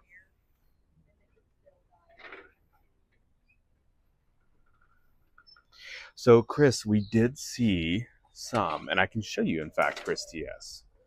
I will take you there, Chris, because Chris, you mean a lot to us. You're very handsome. You're very kind. You're very loving, Chris. But Chris, here's the thing. I will take you there under one condition, Chris. This is non-negotiable. This is very important. Are you following Kimmy DNC yet, Chris? If you follow her right now, that I just did the fancy shout out for Kimmy. If you follow her right now, I will go to the end of this hallway, Chris, and I will show you the plants. But it's all dependent on you following Kimmy. And Chris, I'm gonna believe you if you tell me that you followed Kimmy. Then I'll show you these carnivorous plants. All right, chat, we're waiting.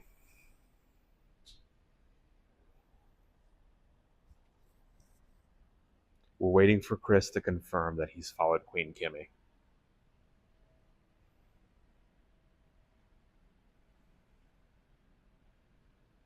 I'll show you all these silly red plants. Hi, Nerd, do we know? Welcome in. Nerd, how are you doing? Done and done? Thank you, Chris. I will take you over to see some carnivorous plants then. Medibs, welcome in. So, Chris, this is our looking at the Venus flytraps. And so we were pointing out earlier, you can see how much higher the actual flowering parts are when you compare and you take a close look down to the actual Venus flytraps.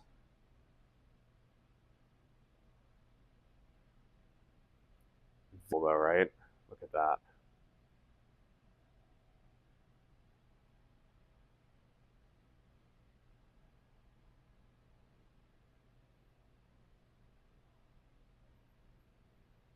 So there's our deep look. Perfect. Thank you, Kimmy. And thank you, Chris, for following Kimmy.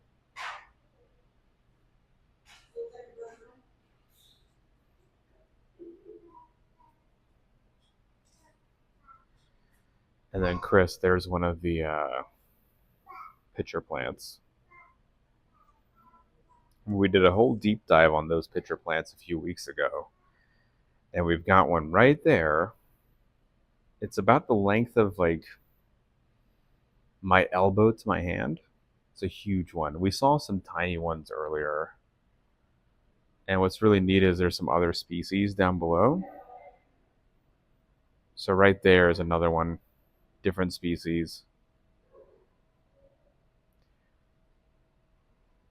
So Chris, not that this is the carnivorous plant section necessarily. This is just where we had found some.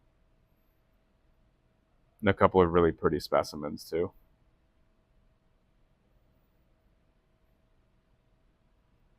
X Death Cold X, thank you for the follow. Welcome in.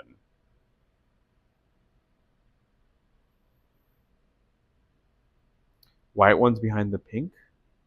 Yes, you good eye, Golganak. Hold on, let me get my own visual. There we go, Golganak. You know, Cliff, I don't know how well they're able to contain them. Like the different spores and everything.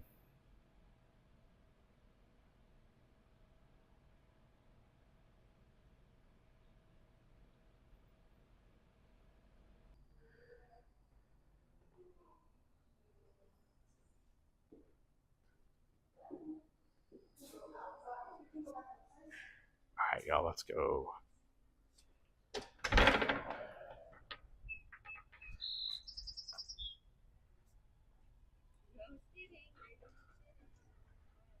Munchie is trying to stand. Y'all, she has been walking so much lately.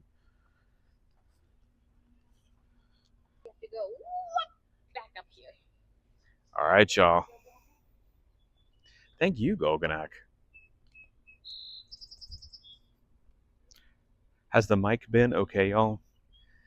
For those of you who don't know, it's a new mic that we've been testing today. I'm just trying to get some feedback and make sure that y'all are liking the audio quality okay.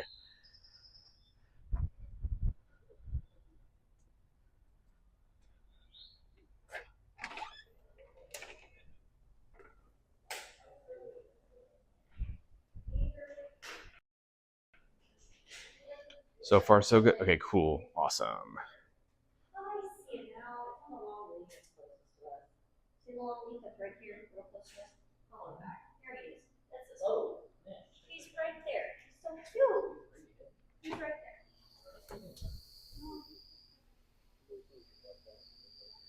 All right, y'all. Let's go. Welcome back, Agathor. Agathor, you're just in time for the orchids.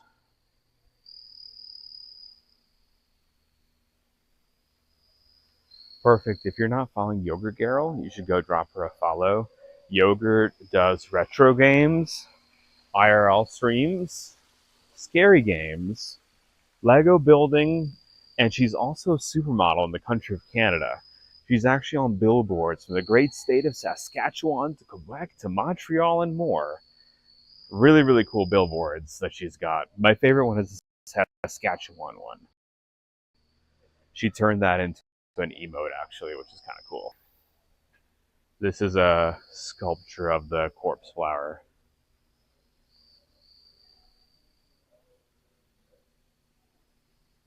Well, Agathor, I'm told it's a taste that you can see, but I'm not one to really comment on that, you know? This is super cool, y'all.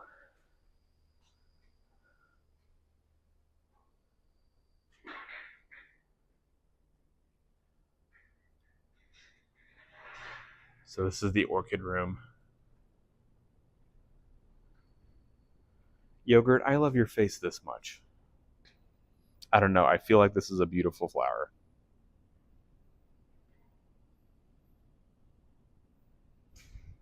So Agathor, we at Dartmouth had a corpse flower bloom twice. And so I know the smell a little too well.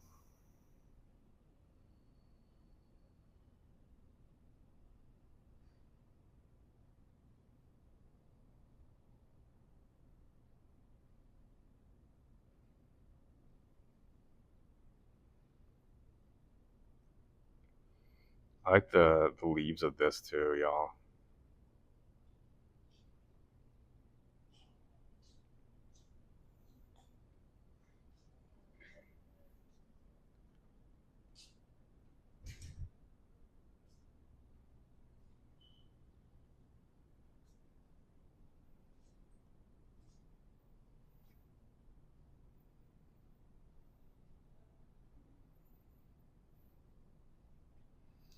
Well, lucky for you, Agathor, I got to use thiols all the time too.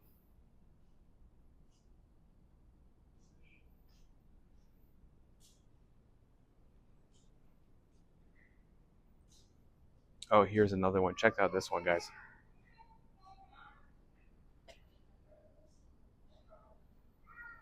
Beautiful. Look at that. Those colors.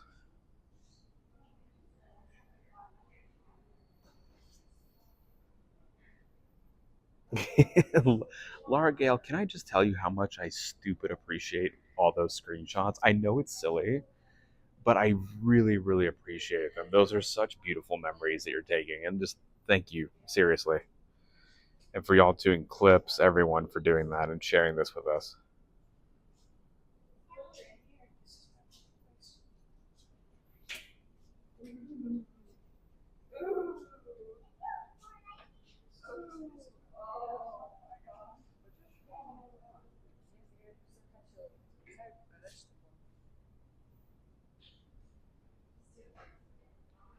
So this part, Golganak, I think you're gonna love, because check this out. All this entire circle is just different kinds of orchids.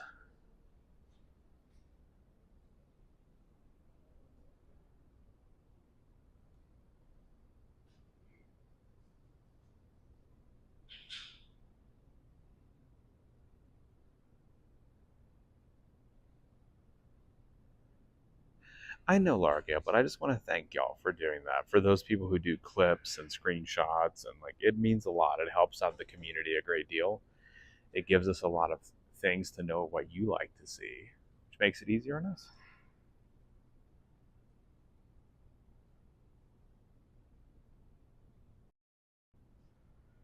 And then I just think that these little purple things are so cool.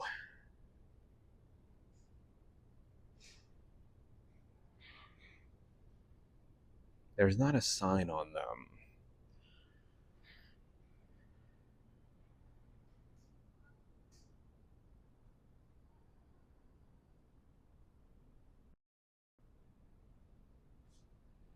So many beautiful orchids, y'all.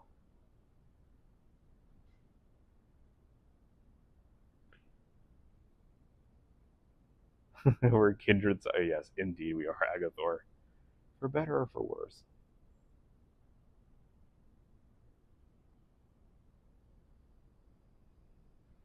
So there is something, Chris, that says like a QR code scan, but you know that'll kill the stream, or at least it won't actually kill it. It'll put y'all into like the drop frame area.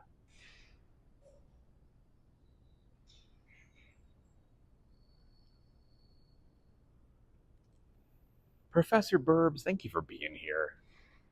Guys, you're following California Burbs, right? The only man that has made me cry multiple times off screen. The lovely Professor California Burbs.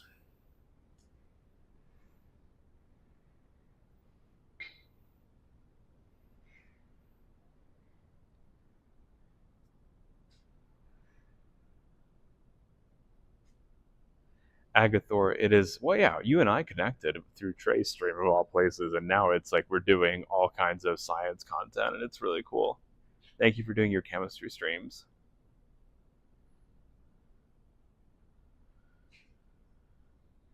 Yes, that's true, Smikes, with the Munchkin video.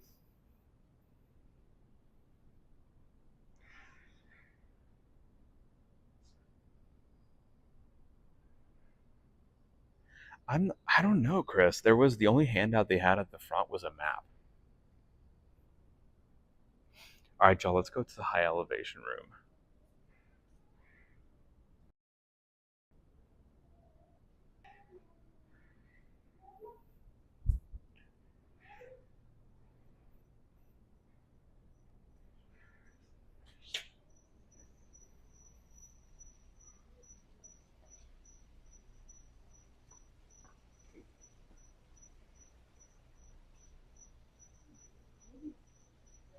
Hi, Laura Skywalker. Welcome in.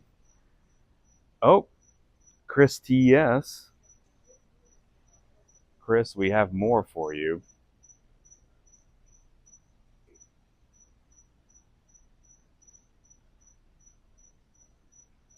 Some more pitcher plants. Laura Skywalker, we are at the Atlanta Botanical Garden.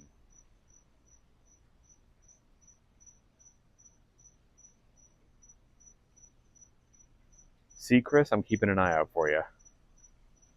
There's another nice shot of it here.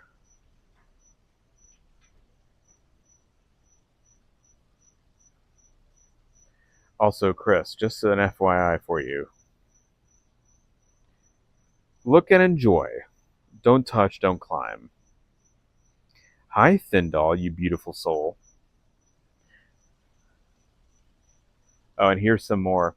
And Chris, now we have a sign with these.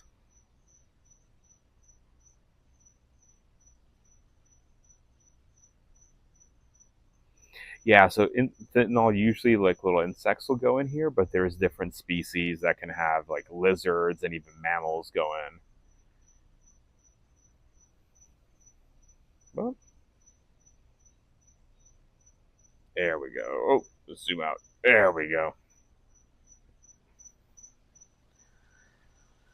It's also much cooler in here, y'all. Which is super, super nice. Thindall, how are you today, you handsome devil? Guys, go follow Thindall, web dev extraordinaire. Extremely handsome, extremely kind. Go follow Thindall, chat. Beautiful kitty cat, too. Here's more for you, Chris. No, the orchid room wasn't very humid, actually. A bit poop? We'll make you smile, laugh, and chuckle, Thindal. Thindal, here, check this out. This is another one of those pitcher plants. So this is from Mount Kinabalu in Sabah, Malaysia. This is the Nepenthes raha, the world's largest Nepenthes species, with a pitcher of up to 16 inches tall and 8 inches wide. Exactly, Thindal. Yeah, you jump in here, you go nom nom nom nom nom nom nom. There's another one up there. See, ooh. And then here is the actual location. That's because plantains aren't real, Sam. That's an invention by Andrea Noart. Andrea loves the idea of plantains, even though they're not real.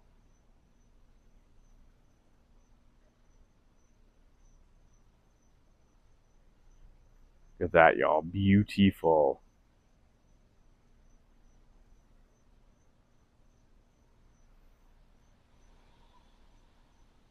And there's some little ones here, too.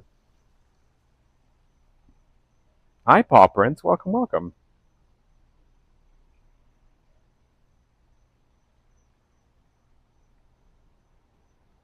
Well, Sam, we're on our way to the edible portion. There is an edible plant section.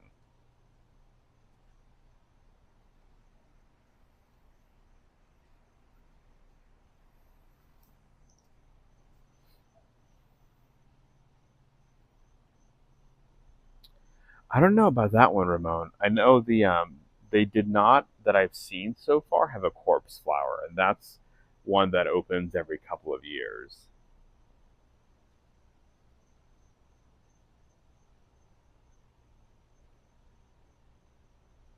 That's really, really pretty.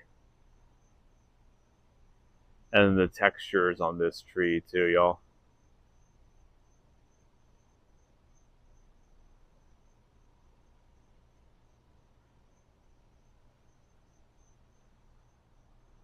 The one they had at Dartmouth, Sam, did it in 4 years, like back to back, which is interesting. And I don't think it was supposed to. There you go, Chris. More pitcher plants.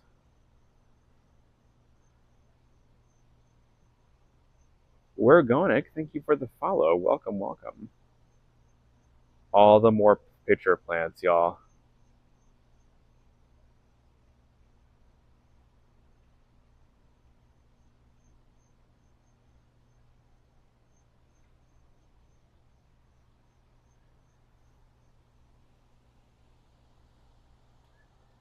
Have some really beautiful mosses.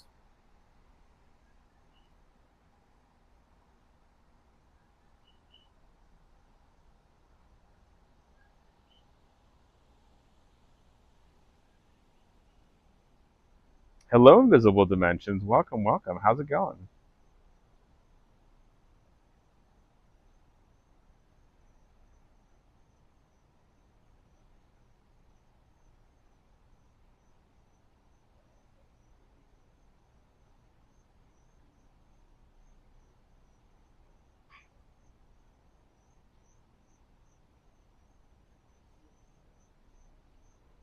I'm just texting Lita, y'all.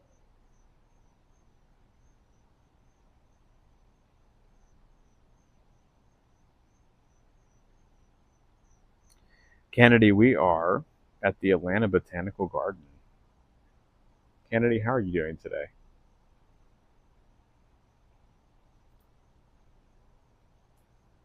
Sorry.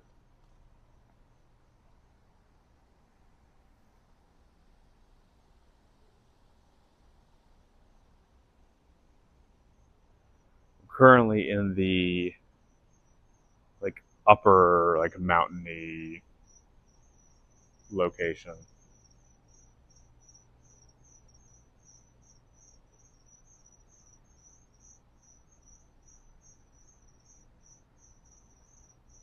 Andrea, this place is actually pretty cozy. It's a little humid. Maka Waka, hi. Thank you for the 75 biddies. Maka, how are you?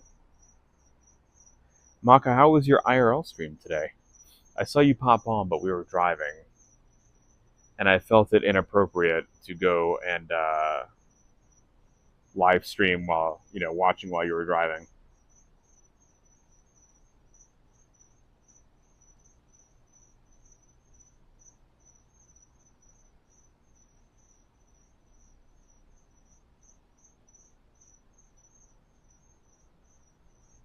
But guys, make sure to go check out Maka Waka. We'll get him a shout out in just a moment. Another lovely IRL streamer extraordinaire.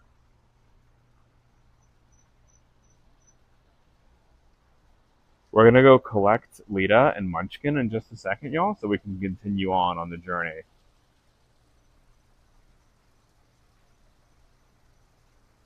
Check out that, y'all.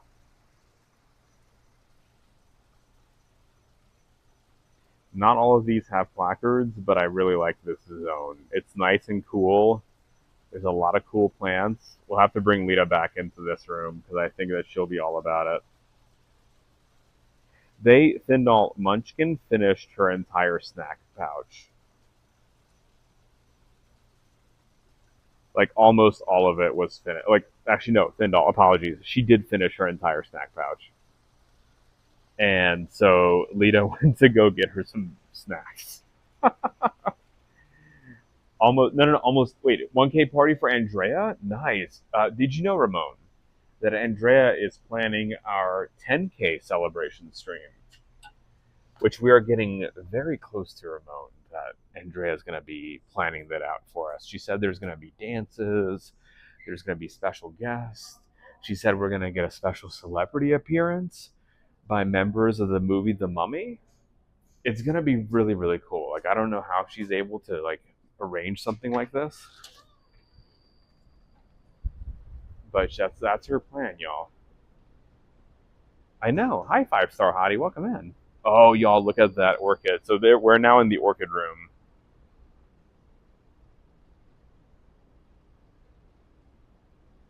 Guys, go follow Maka Waka. Go follow Maka Waka. Right meow. Here you go, Laura Gale. Now that is gorgeous.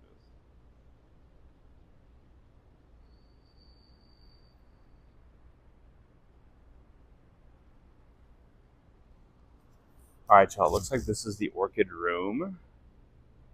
But let's go and find Lita and Munchkin. How about? Let's see. Orchid display house. I'm going to text them.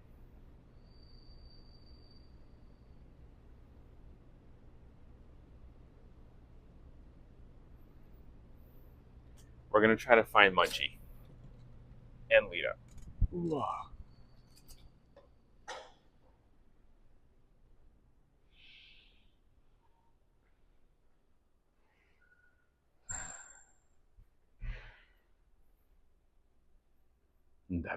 This used to be an exhibit. See, y'all? It used to have all that plant there.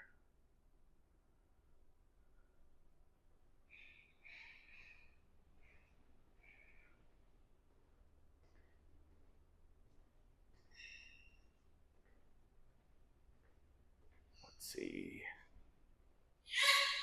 Oh, this is the conservation center, y'all. Fume hood. All the plants that they're growing.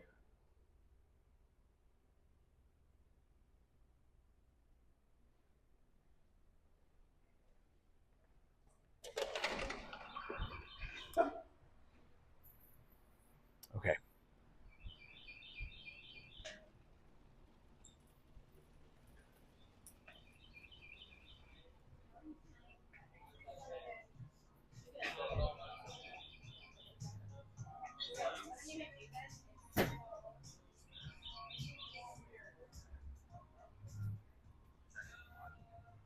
We're going to attempt to re-find the Munchkin.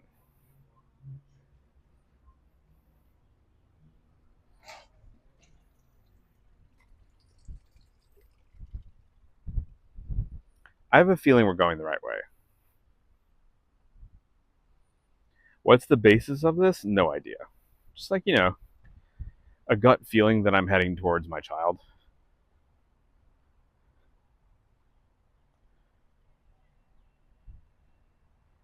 This is, I think we're walking through now the edible, yeah, this is the edible garden, y'all. I just saw some edamame. There's some squash, goji berries, nice lily pads.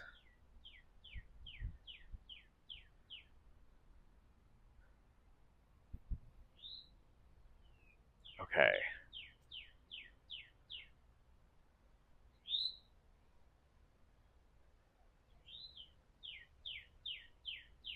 So there should be, I think, okay, I think we're back. I think I know where we are. Yeah.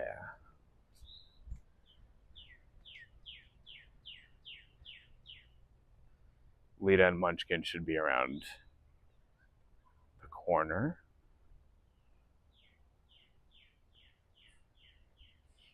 We'll take him on over to the orchid house, y'all.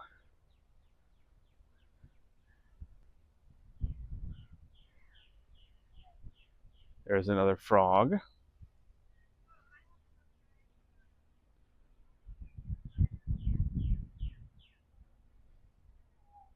Oh, that is amazing moonrise.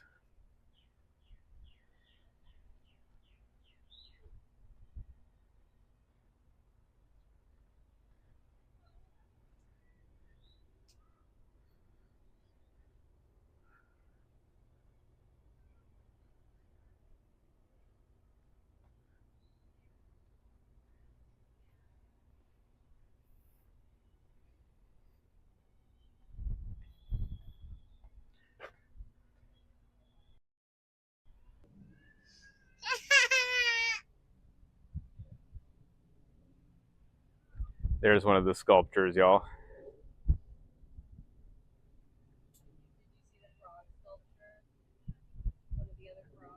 On this row here. Yeah.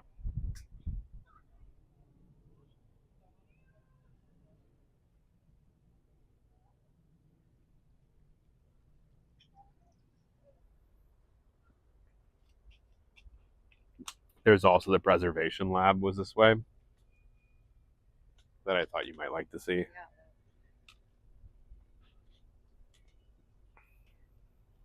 Where were you if you didn't see the orchids? I had just looped into the orchid room. Do you want to turn your mic back on? You don't have to. But there we go. Yeah. Okay, I'm green. Can you guys hear me, chat? How's Lita's volume? Is it Gucci?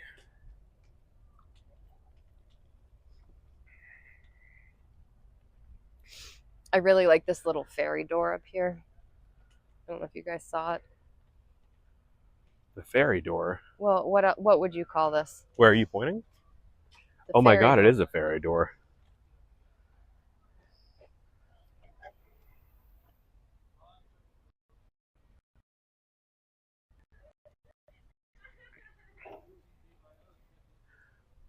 All right, Lita, this way.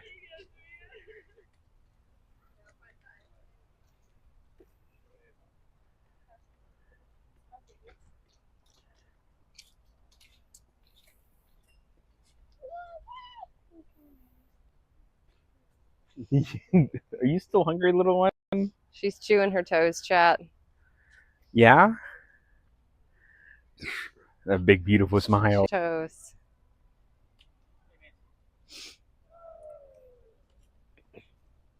Yeah, just saw a message back from Rosa.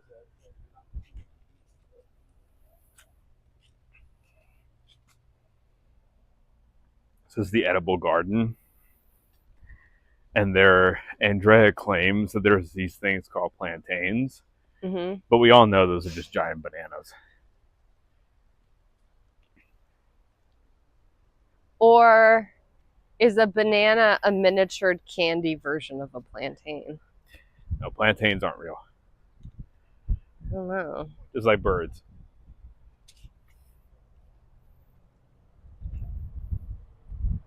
Water chestnuts.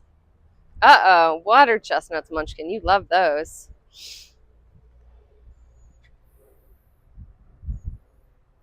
I don't think I'd call water chestnuts tart. I'd call them, they're very subtle.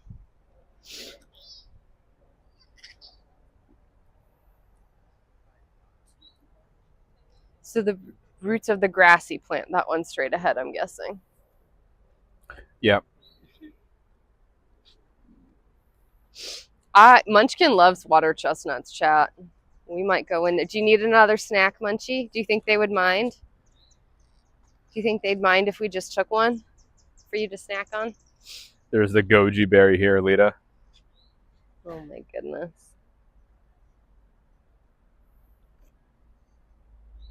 Wait, which one is the goji berry?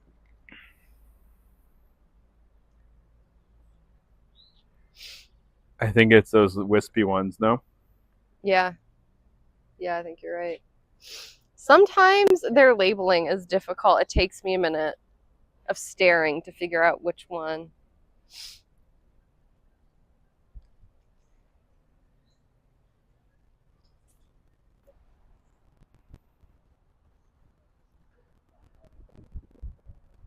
See y'all, no plantains.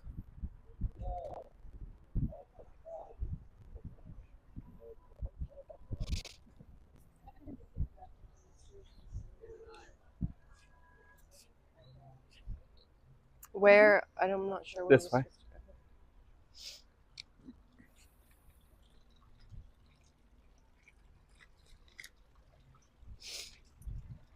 There's some garlic, y'all.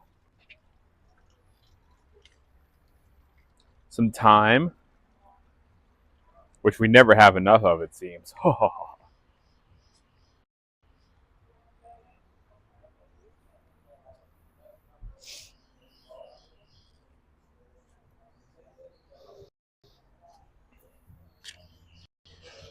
That's what you all should recognize from Georgia.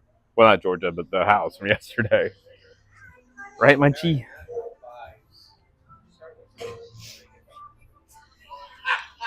And then he calls me, he goes, hey, I'm in.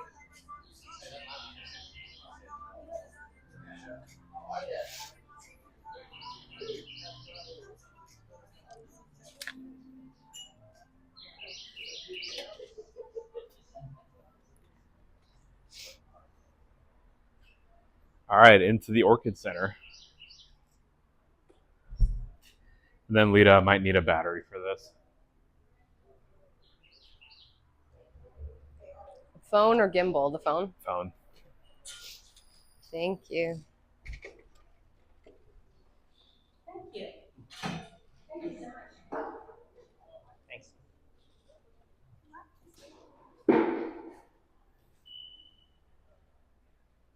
Back to the lab, y'all. Okay, so I do want to see the dog. I heard people talking about the dog. Oh my god, it's hilarious. I want to figure out where that is. I know, Munch.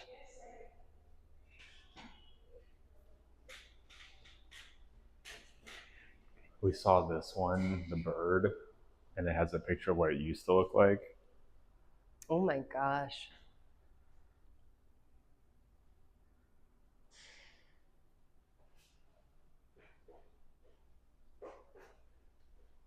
And the dragon. Oh my gosh.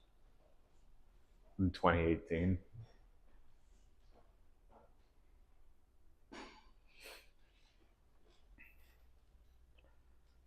So we'll loop back and take a peek at those labs. Is that what you were thinking? Maybe. If there's time, yeah. I think let's try to find that plant for you too.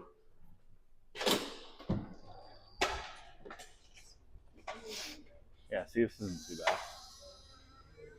It's pretty warm. We'll see.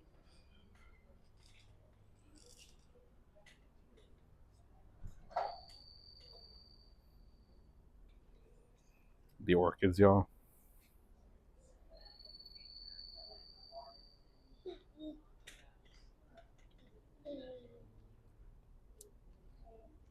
Oh, look at this one.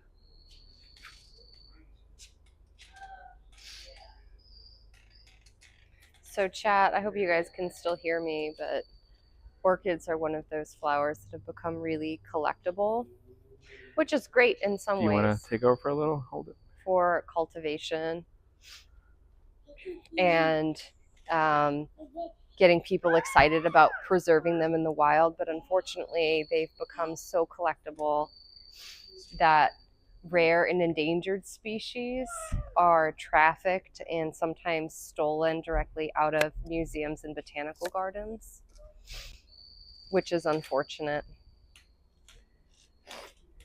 So I've been told they have to be careful, not this botanical garden in particular, but I was listening to one of the curators at another botanical garden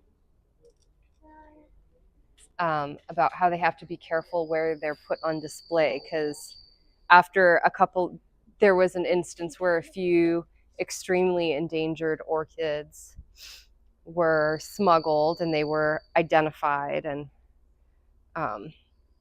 retrieved, but they were shipped and they were in really rough conditions. So she was in charge of rehabilitating them. And once they were rehabilitated, she put them out on display on loan to a botanical garden. And within 2 weeks, they'd been stolen directly out of, and they were right in plain sight, sort of in the central display. So they have to be careful, which is shocking, but they can just go for so much money, you know. And we've talked a lot about orchids on stream before, chat, but orchids have some very clever ways of attracting pollinators, tricking pollinators. Right, Belinda, you were we watched those videos when we were building that orchid for Tinker Tuesday. Mm-hmm.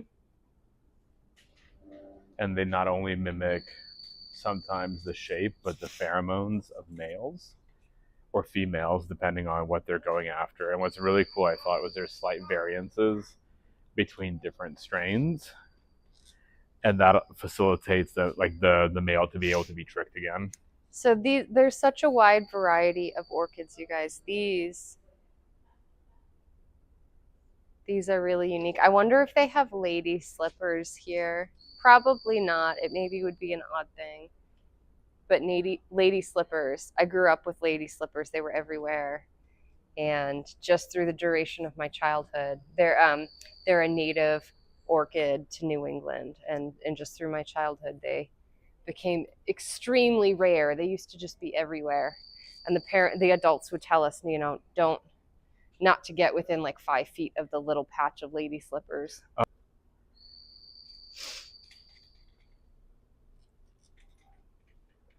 Nice, Farkin. We've been to Eastern China. It's been really cool showing off the biodiversity of these plants in here. There's just so many different types.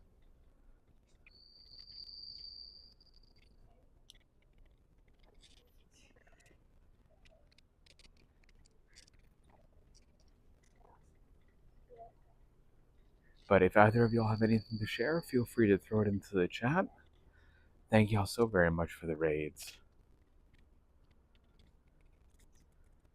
These are scary orchids, chat.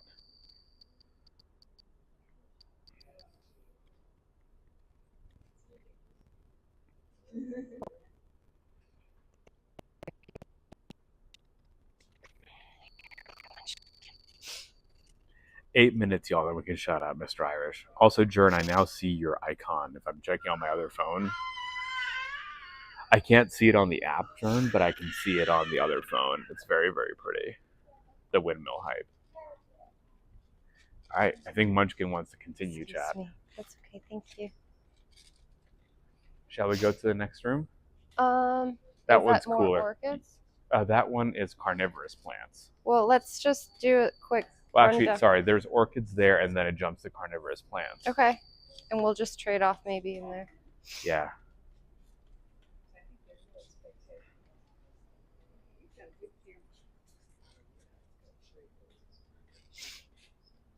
Check that out, y'all. There's Munchie. Sorry, I'm getting a message from my mom real quick here.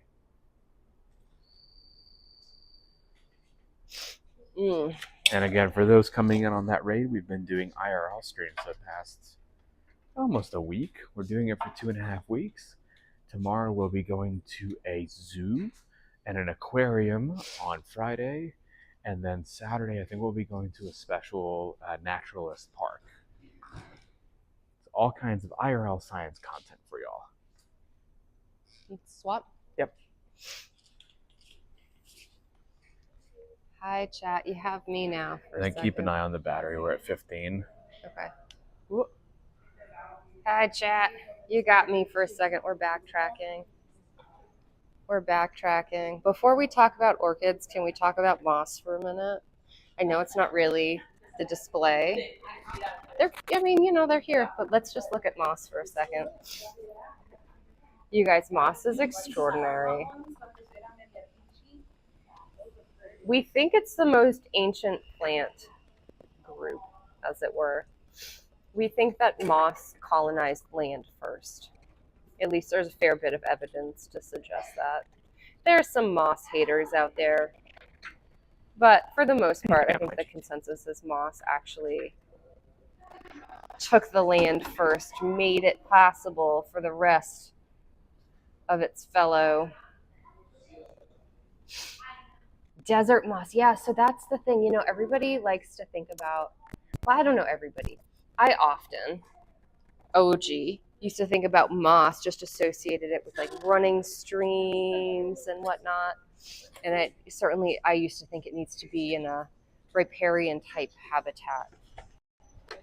Lots of water around, keeping it moist. And that's not true, you guys. Moss is just about everywhere. Nearly. It's just about everywhere. One of the really unique things about moss, you guys, well, there's a lot. Moss is real strange. We should do a deep dive on moss. Get Kitefish on here to tell us about moss, maybe.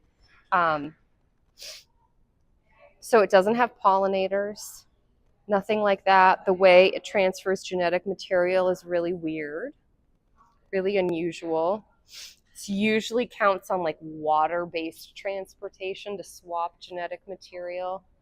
Where else? Well, let's just zoom in here. There's a mix of moss and not moss here. Oh, no, you know what? You guys, we're going down. It's not part of the display. But this is what we're doing. Moss. Here we go. We're zooming in.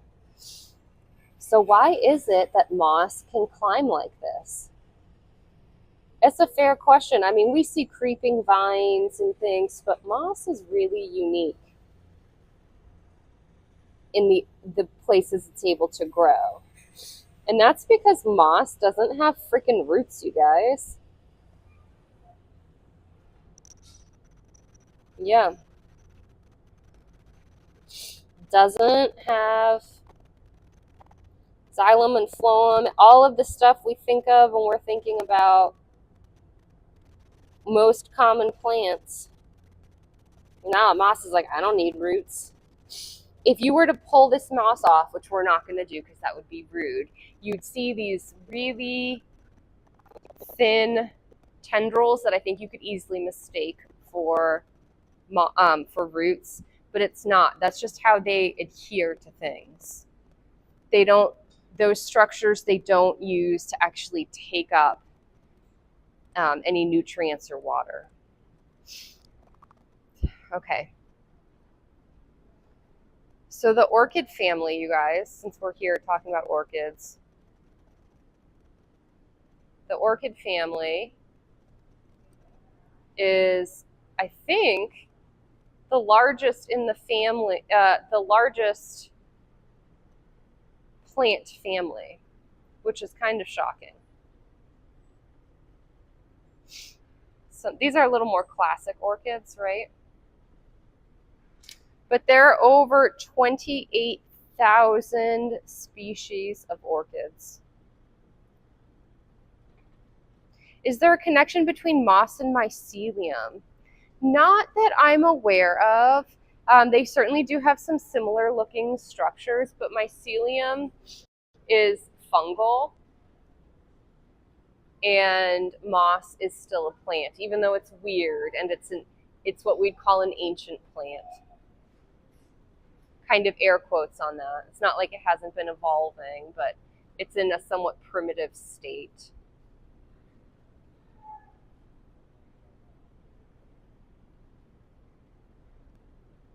So there are over 28,000 species of orchid.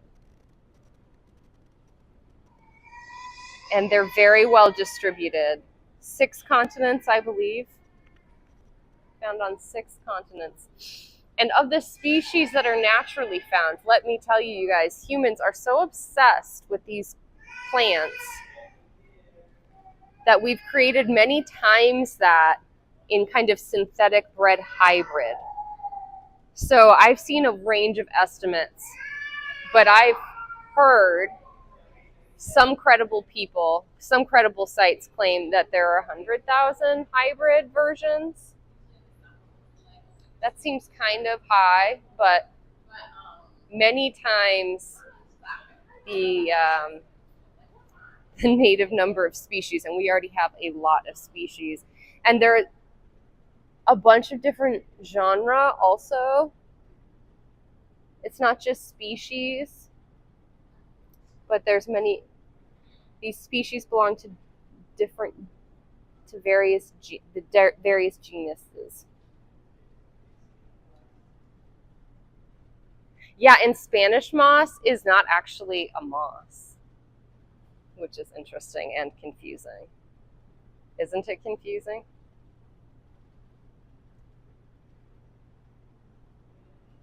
I know, I'm talking about moss. This is what happens, chat. I have a little rabbit hole science brain. I'm supposed to be talking about orchids and I get distracted by moss, but moss is just cool. All right, but to be fair, so are orchids, you guys. Orchids are pretty gosh darn awesome. Humans certainly have thought so for a long time. So orchids are just incredibly diverse. I think that's what's neat about this orchid house. You can really get an appreciation for the variety. There are so many freaking species of orchid. They have different environments that they need to be able to live in and be adapted to, which it doesn't just mean what kind of water conditions and nutrient conditions, but what kind of pollinators they're going to be able to attract. What time of year do they bloom?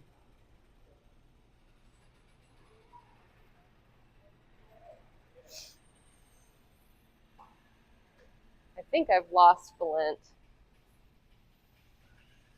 That's okay. I'm just sneaking back. I did not see, so there is an endangered orchid that I know they've been working on here, and I didn't see it out. Did Valent find an endangered orchid and show you guys? Ooh, sorry, we're going the wrong way. This is what happens. I was gone, you guys. You know, I was like doing the munchkin thing. Did he already find that? Did I miss it?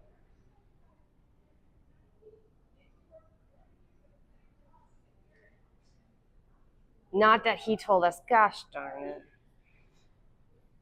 Gosh darn it. Okay. Well, chat. I think we'll go find Valent, and we might just try to do one more loop through because I'd love to find that. I'd love to talk about some of the conservation work they're doing here. Not to say that we can't talk about it anyway, of course, even if we don't see it. I just think it's more engaging if we can really take a good gander at it. But who knows, it might not be flowering right now. Might not be easy to spot.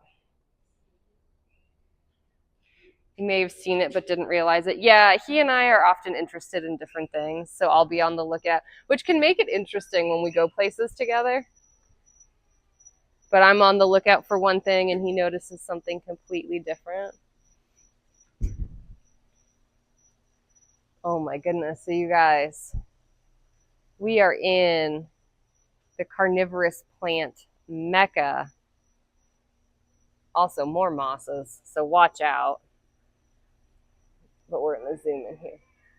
And I hear a fussy munchkin, so oh, sorry guys. I'm sorry, I'm messing up things. There we go. More pitcher plants. So this is where these plants would be catching and luring and digesting little critters, mostly insects. They kind of make their own digestive slurry. What's really cool about some of these is, let's see if I can get another, yeah. What's really neat is they can sense what they're digesting, what has fallen into their soup. And given a little bit of time, they will actually change the enzymes that they're adding into this little soup to help better digest whatever it is has fallen in. They are fuzzy, whatever's fallen into their trap. We like to think of plants as really kind of static. You know, okay, maybe they respond to the light, they'll wilt if they don't get water, but they are changing to their environment so much more than we often give them credit for. We have a different variety.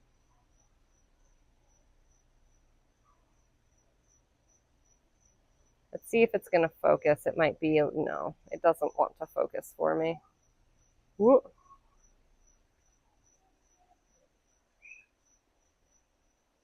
Doesn't want to focus for me. We'll just go in closer. And so these are adaptations. Not all pitcher plants are related to each other. And certainly not all carnivorous plants.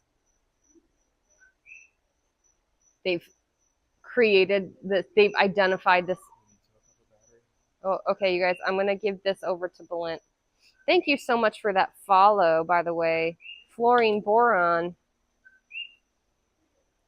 Belinda told me to keep an eye on the battery, and did I keep an eye on the battery, chat? No, I was keeping my eye on the moss. Keeping my eye on the moss.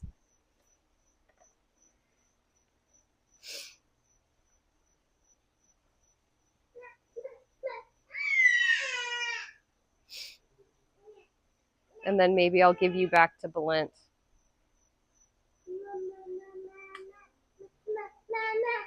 Fluorine boron met you yesterday. Yeah, Christy's different focuses, to say the least, yeah.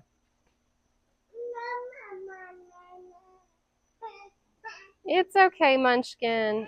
Munchie's having a fit while Belinda gets this out, and then I think we'll switch back so he can welcome everybody in. But you know what? In the meantime, while he's getting that out, some wild flowers. Wild flowers here.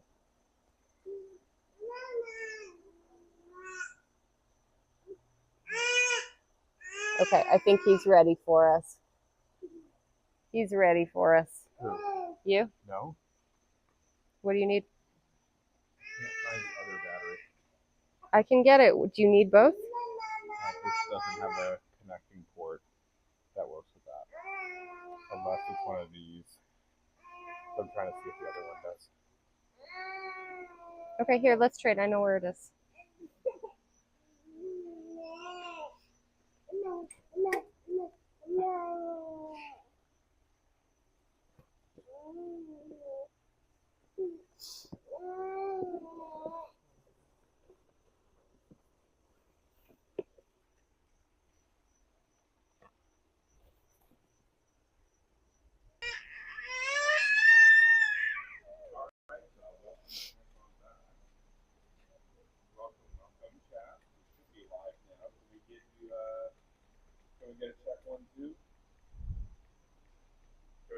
One, two. All right, cool. Welcome back, y'all. We have switched phones. Look at that.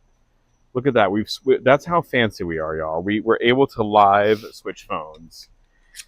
We don't have a cable that, well, the battery doesn't have a USB-C USB cable.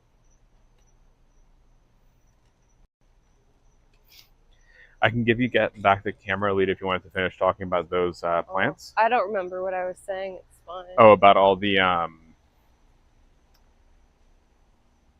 carnivorous plants over there? Like I said, I don't remember what I was saying, but I will take you guys to see some flowers that I think are cool.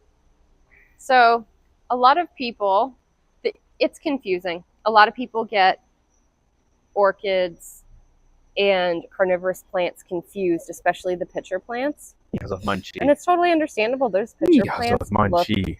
kind of crazy, and some orchids have some really nutty. Let me get out of the path here. Oh, sorry guys. Look at this. Have some really nutty structures. It's entirely reasonable to think that something like this could turn into a pitcher plant over the slow slog of evolution, right? And we even call some pitcher plants like orchid pitchers, but they're actually very distantly related. They're not in the same family. Oh my gosh, but look at this. It's a sea of pitchers. The pitcher plants come in all different shapes, and like I said, they're not all closely related together necessarily. They found similar solutions to the same problem. It's called convergent evolution. We've seen it pretty often. You can think about flight. Bats ended up being successful as they developed the ability to fly. And they did so separately from birds and insects and pterosaurs. I'm going to just zoom in on these kind of weirdo flowers here. Some really, really amazing stuff. And it's right next to, slowly go up. And this is pretty deep in, you guys. This is not right on the standard display path. Don't worry, I'm not crossing any boundaries or anything. We're just zooming in pretty far. Raiders, welcome, welcome the heck in. Holy moly.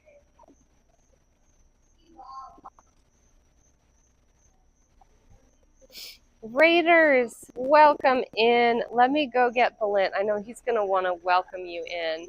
How was your stream? I'm sure one of our lovely mods have already dropped a shout out for you. You guys, please go drop a follow. I'm trying to follow the squeals and mildly outraged sounds of Munchkin.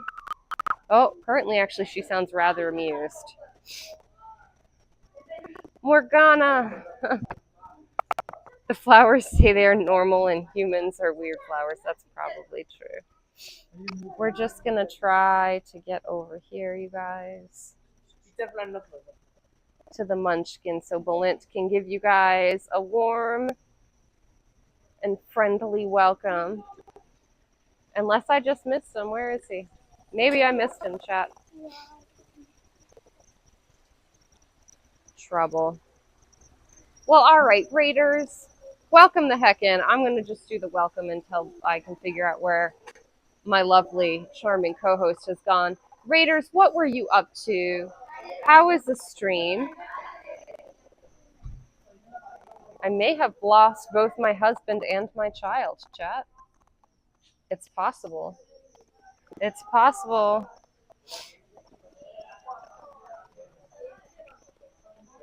Dare him to yell Raiders in the middle of the room. I mean, right? It has gone shockingly silent, though. Which means I think Munchkin has run away with him. But anyway, you guys. Oh, no, I see him. He's on the opposite side of the room. How was your stream? What were you guys up to?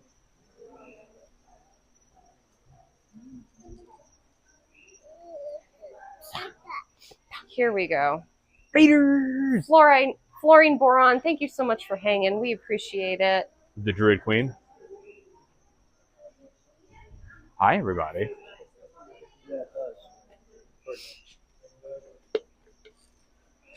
Woodcraft by Owen. Hi, Owen. Welcome in. I need to yell Raiders in the middle of the stream room. Owen, listen. You want me to take Munchkin? Maybe. Let me take Munch for you. No, we can walk out now. Okay. Owen, thank you so much for the raid. Guys, please go following the lovely and amazing, the breathtaking Woodcraft by Owen. Maker and crafter extraordinaire, absolute legend. He made a crochet hook set for Lita, actually, for her birthday one year, which was very cool. Mm-hmm. Yeah, that's true. Oh, no, don't touch the plants, Munchkin.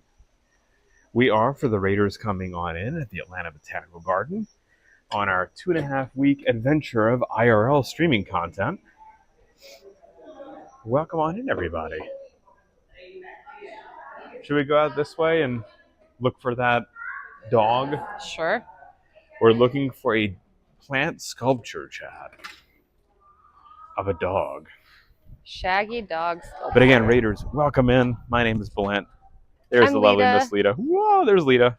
Munchie is down there. There she is.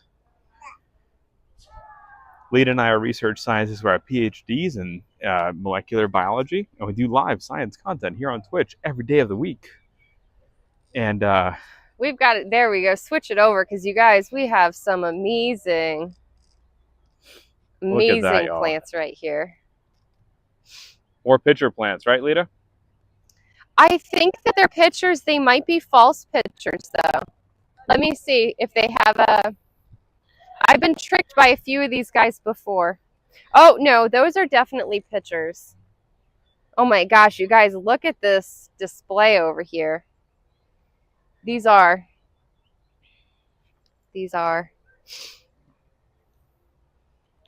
true pictures. Nice. They are the carnivorous types.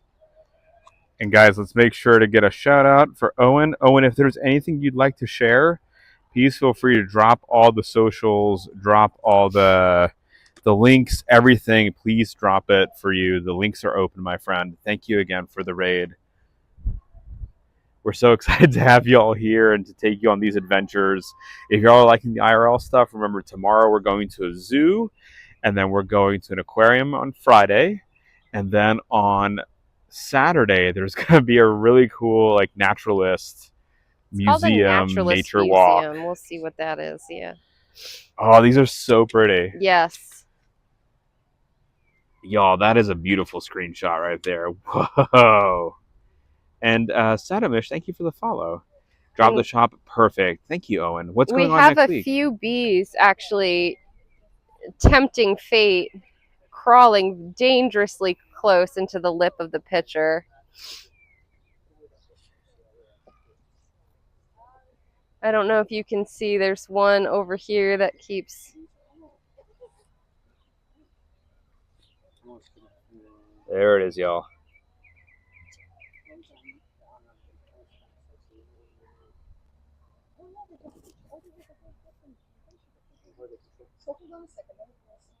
Next week, got the Stafford Country Show. Oh, nice. Okay, so listen, Owen. This is what I'm wanting, and I'm manifesting for you, Owen. It's very easy. Everything's gonna sell out, and you're gonna become rich and famous. I'm gonna make a few calls, Owen, to the UK, and have them do this. But seriously, Owen, good luck. And I truly do want you just to sell out everything. Alex, nice. Listen, Owen, I feel like the wood stuff should sell. You make really beautiful items. Oh, there's another bee. Yeah, so a lot of pitcher plants have different ways of tempting insects nearby. Sometimes they do almost like a nectar rim. Some of those pseudo nectars actually have neurotoxins in them that make the insects unbalanced. Kind of think about like a little bit of a wobbly drunk. And then you can see their flowers here also. I think if the plant has a flower up, it's not yet ready to grow a pitcher. I'm not sure that they do the same. They do both at the same time. But there's definitely something that has these bees interested, you guys, because do you notice all of the bees? Do you want me to take this for a second? Yep, I'm zoomed out for you. Okay. Sorry, chat. I can hold Munchie. Yeah. Ooh, boy, we have a few that are just getting so close. Hang on, you guys. I'm going to actually go down a little bit so you can see this. Oh, no, one almost just... Oh, gosh, you guys, one is falling in.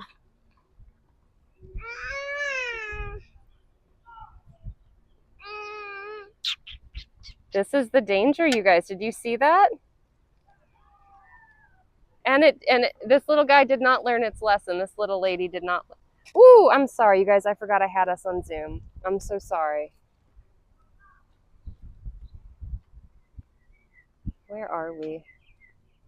Where are we? I should just zoom back out so I can find where I am. There we go.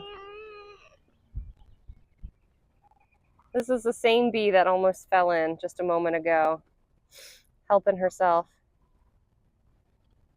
Does no one told these plants we need to be encouraging pollinators, not eating them? I know. I know.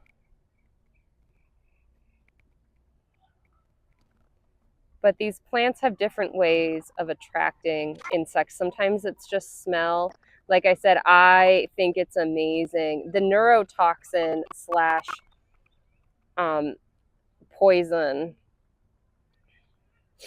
that some pitcher plants secrete, it's actually a little controversial.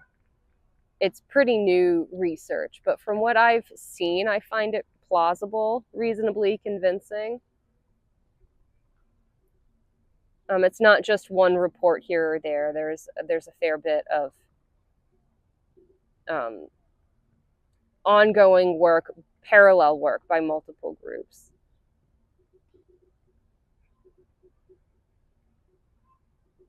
I feel the pitcher plant meadow isn't really in the spirit of no moment. Thank you so much for that follow. Nixie, welcome the heck in. Right now we're just watching these pitcher plants do their pitcher plant thing as this one little bee has nearly made a fatal accident on a different pitcher plant. She did not learn her lesson and she just flew over to a different pitcher. I know we're not really in the best of focus here, chat.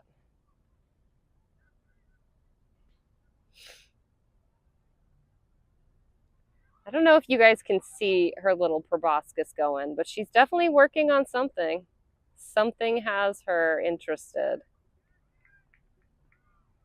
Yeah, Smikes, I can't. I promise you. I've been tapping a lot. Oh, that time it worked. I just need Smikes to tell me to do it. I just need Smikes to scold me, chat. Spectre Flight, welcome in. Thank you so much.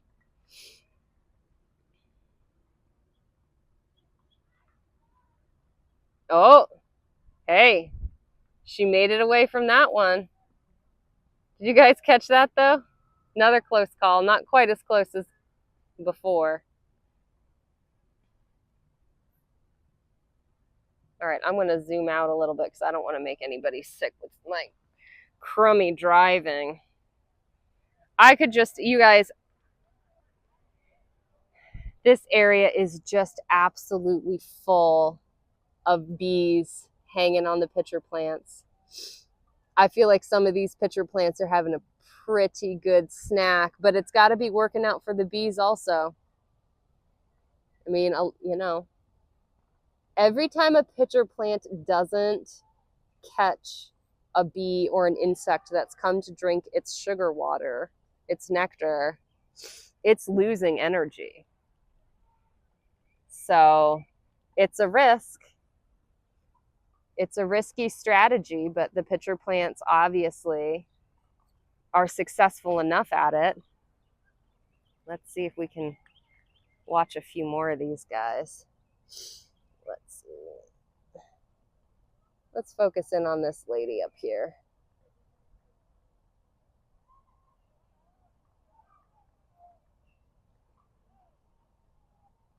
The underside of those are super slippery. Insects cannot get a grip.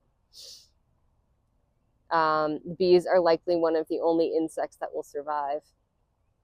But other insects will think, yeah, they're large enough to grip the sides. Well, we've seen a few very, very close calls for the bees as well.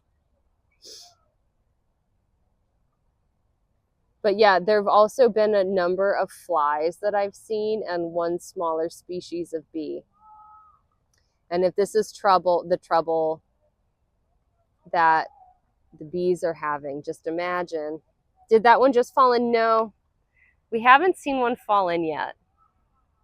Mixed feelings about it. I would feel very bad for the I would feel very bad for the bee. I'd feel compelled to rescue it, but also, you know, the pitcher plant has done a lot of work to get there. I do see, I wonder if I can get this in focus. There is a oh, did we miss it? I think one just went in, but we might have missed it. It just went right. I was just getting the zoom in and it tipped right over. It wasn't a bee. Oh, hang on though.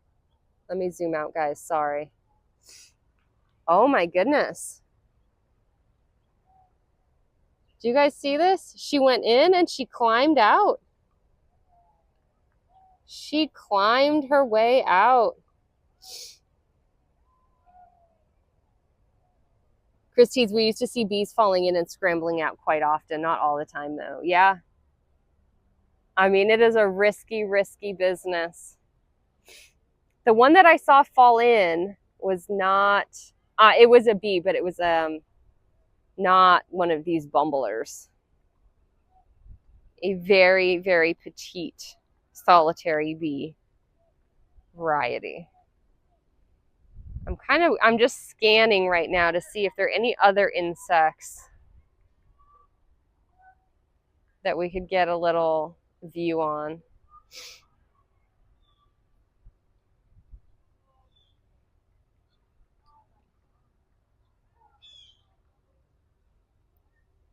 Moonrise, it seems like those bees are too big for the pitchers. Could it be that the plant's food is actually smaller insects, but the bees are the pollinators? Well, that is possible. The pitcher part of the plant is not what's pollinated. Oh, we have another bee. Hang on, guys. It looks like she's getting out, but we're going to see if she scrambles out. So the pitchers are actually not the part that get pollinated. They have these flowers up here that I'll show you in just a minute. I think I don't know, she keeps slipping. I think she's going to make it out, chat. I think she's going to make it out. Whoa. Maybe. I'm going to zoom back out. I think I've lost it. Harissa, welcome the heck in. Yep, I think she's going to make it out, you guys. Still a very risky proposition, I'll tell you. But okay, so yes, I think the pitcher plants, their primary food source is smaller insects. I would agree with that. Partly just based on their size. Those bees are pretty gosh darn big. But these are actually their flowers. These are what get pollinated up here. It would not be great for them. Doesn't benefit them to try to digest things that they can't. Well, I don't know that they wouldn't be able to digest a larger bee. It would have to go down to wherever its soup is, as it were. But also, you know, if an insect is too big, it could damage the pitcher, for instance. But the bees are definitely having a good snack off of these pitcher plants. I don't believe that these pitchers are ones that have been reported to have any kind of neurotoxin.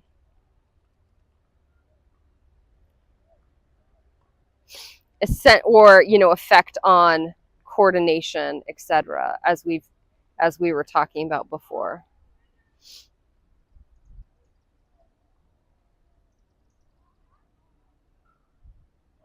Oh, here in fact they have a sign that says this. We talked about this just a minute ago. But here we go. The flowers attract pollinators before the carnivorous pitchers grow. So there's just a little collection here. There's a field of them here, but the plants that have the flowers haven't developed the pitcher yet. Otherwise, you're just nibbling up all your pollinators. It's not going to be great for you. It's not going to be great. Timmers, welcome in. Golganek, don't eat your pollinators. Abso-freaking-lutely. It's a problem that all carnivorous plants face. They have to come up with a strategy to get around it. Sometimes they just have their flower and their pitcher smell really differently, so they're attracting different insects. Oftentimes they also try to physically separate themselves. I think the flower versus pitcher timing separation that we saw in those guys is interesting. So there's just no chance to eat your pollinator as long as your flower is out. And then once you're ready to start digesting the insects, your flower's gone, so there's nothing left to pollinate. I think that's pretty clever.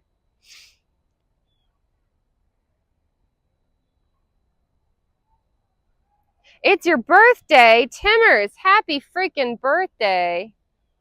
Happy freaking birthday. I would sing the birthday song. We don't have it queued up. But I can promise you there are many cats all over this country. In fact, a whole house full of them in New Jersey that are singing for you and dancing right now.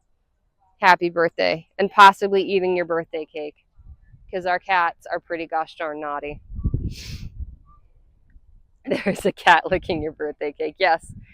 They're probably located in New Jersey. Oh, okay, you guys, we have a pollinator and we have some. We can see the pollen sacs so nicely. Do you guys see the bright orange sacs on her hind legs? They're not actually sacs, but that's sort of what they look like, the bundles on her back legs. Can you guys see that? That's pollen. She's been collecting pollen. That's for the brood. It's not quite, it looks a little bit different on honeybees, but it's you're looking in the same area. It's very similar. It's just so noticeable on her. I wanted to zoom in. We were talking about it earlier.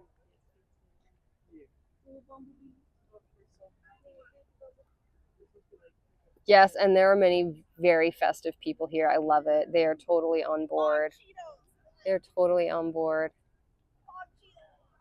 Food for the brood. Abso-freaking-lutely.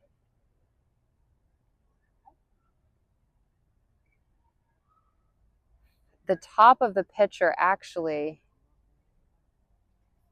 is fuzzy. I don't think we can see this. Can you? Oh, we had a glimpse of it for a second. Can you guys see that? It's fuzzy. The top of the pitcher plant is fuzzy. I didn't even notice that before. That's probably where it, I'm guessing that's where it collects its sugar/nectar. But it could also be, it allows the insects a place to sort of hang on, and then when they get on the lip, they tip in. I don't know for sure. When I don't know something, I always like to be super clear about the fact that I'm kind of speculating. I used to drive my advisor in graduate school. I used to drive him crazy. He's like, "You're making an educated guess. You know, just sound more confident about it." And I was like, I don't want to make it sound like I know something that I don't know. It used to drive him nuts.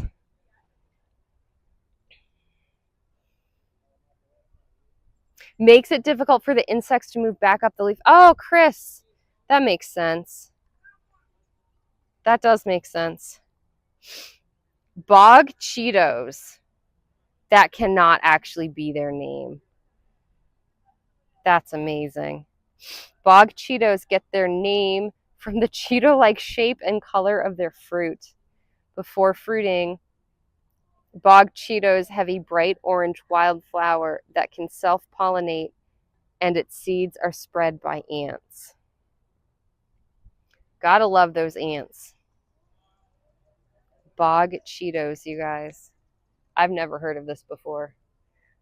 I'm sure some of you guys have, but... Oh, and I hear a munchkin.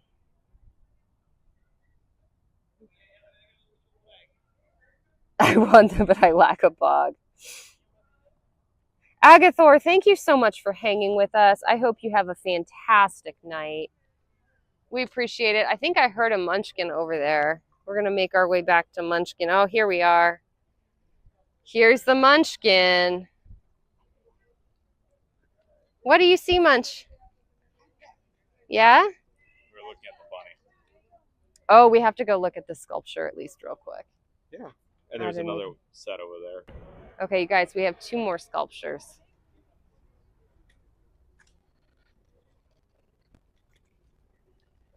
I was so distracted with the silly pollinators and pitcher plants that I missed the fantastic live sculptures right in front of my face. I was distracted by pollen and other silly things. What can I say?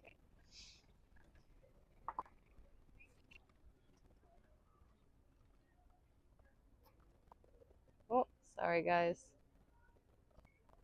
There we go.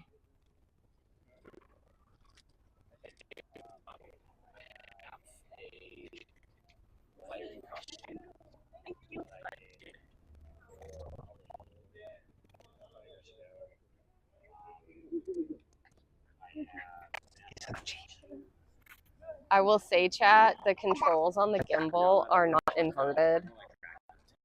And I still, if you wonder why I'm constantly pointing you guys in the wrong direction and then correcting, that's why. It's still a reflex back from when I used to play first-person shooters all the time. And Valent does not like inverted controls for some mysterious reason. Come here. You come here. Come here for a sec. Your neck. Thank you. Sorry. Mosquito. Okay, here we go. And we have this guy right here. We're a little bit off center because the weight of the phone, you guys. I apologize for that. This connector here. We're a work in progress. We appreciate you guys sticking with us. This is beautiful though.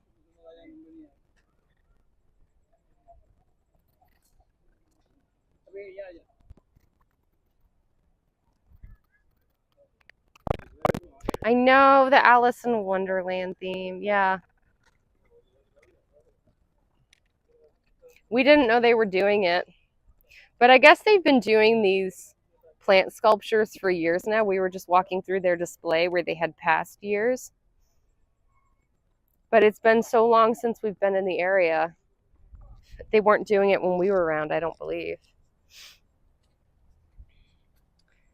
All right, I'm going to switch you back to Valent.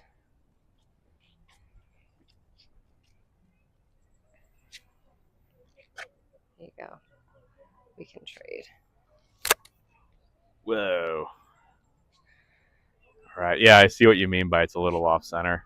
Yeah, it's the because of the Yeah. the weight is off. You want to head down this way? Yeah. Oh, bless you, Munchkin. They are live plants. Well, actually, or are they cut? I don't know. On the sculpture, Sam? Hi, Munchie.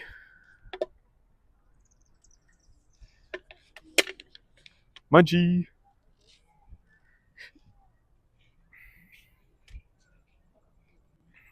They're probably alive on the sculpture, right? Because at least on that one, it looks like they're still sprouting. The plants are all alive, yeah. Like they're not cuttings. No. Yeah. They're intended to last the season. They're little plugs implanted in the metal sculpture that hold the plants, and then they grow. That's why some of them, I think we're a little early in the season. Some of them are a little bit sparse. They've been left room so that they can grow and fill out. That's a super cool view too. Look at that, That y'all. is an outstanding view.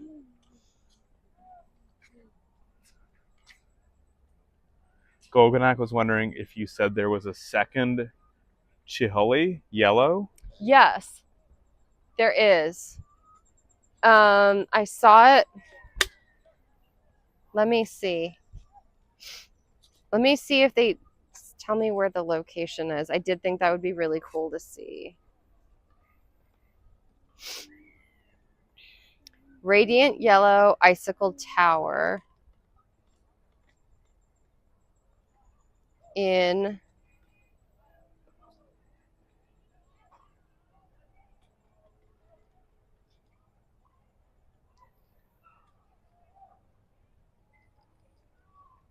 Glade Garden.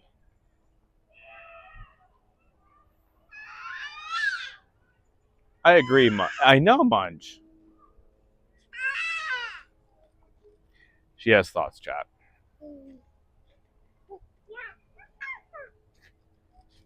Okay, it's in the Glade Garden. Let's see how close that is. I would love to go see that. Hi, Munchkin. Where is the Glade Garden?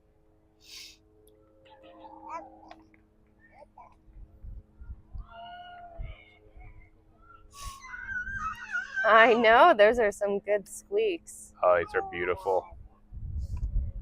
Oh, Glade Garden is all the way on the exact opposite area. Do we want to do one more walkthrough, or it's getting kind of late for Munch, so. I mean, we could, is it outside? Yes. I think we can just zip there and then maybe we round and out. We'll round out there. Okay. It's okay, Munchie. It's okay, Munchie. I think we need to circle back there. Yeah, I think we got to circle back too. Should I just meet you at the top? Yes. We'll take the stairs, y'all. That way too, Sam can get an extra look at this area. Moving a smidge faster, y'all, just because of the Munch. Oh, this is super cool. I'd love to have a stairwell like this, guys. First of all, it like cuts down here. That beautiful view coming in. But then also, just as you're going up the stairs, just imagine seeing something like this.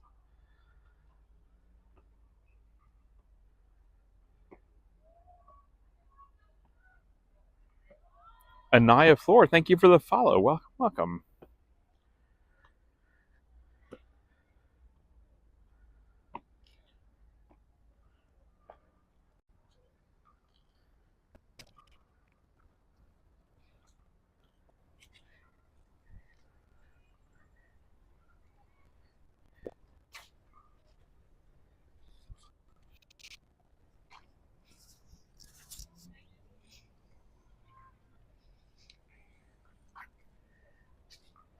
All right, guys. Oh, well, it's Professor Danny Anduza's here. paleontologizing. How are you, my friend? Guys, We are. If you're not following Professor Danny Anduza, the single greatest science communicator on the internet, please go. I'm going to double hand shout him out while manning the cam. Oh, thank you. A lovely mod already did it. Go follow Professor Danny Anduza, y'all. Single greatest science communicator, not just on Twitch or the YouTubes or the Instagram or the TikTokas, but the entirety of the internet. Welcome in, Danny. Gosh darn internet, you guys. We got it here for you. With the one and only paleontologizing. You guys, so I think we're going to do one kind of very breezy walkthrough. Oh, are these their special coneflowers? Maybe not. There's a special kind of coneflower they've been working on, but the petals are a little bit thinner and wispier than what you'd think of with a normal coneflower. Had my eye out for them also. Chris TS writes, I thought for a second you were greeting him IRL in the garden. Listen, that would Chris, be amazing. One day. I would have blown your ears out. One day. Especially with the new mic setup that we have. You would have been like, oh, the ears. Oh, we have a couple little extra sculptures coming up. Oh, nice. It looks like on either side. Yes. Thank you, Danny. Yeah, the new mics, I think, are very lovely. There we go.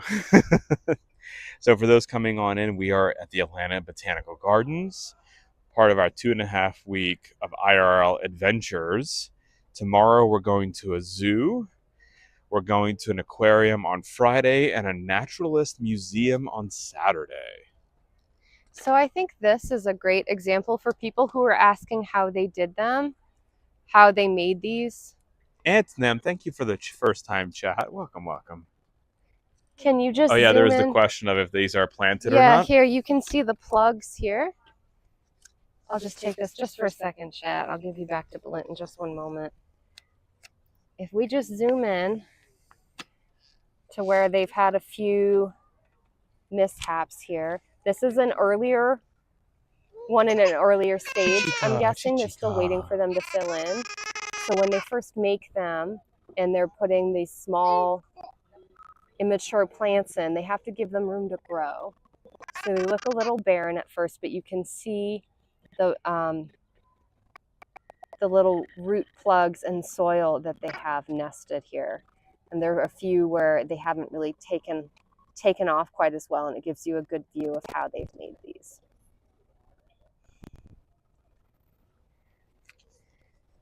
And these are our singing flowers from Alice in Wonderland.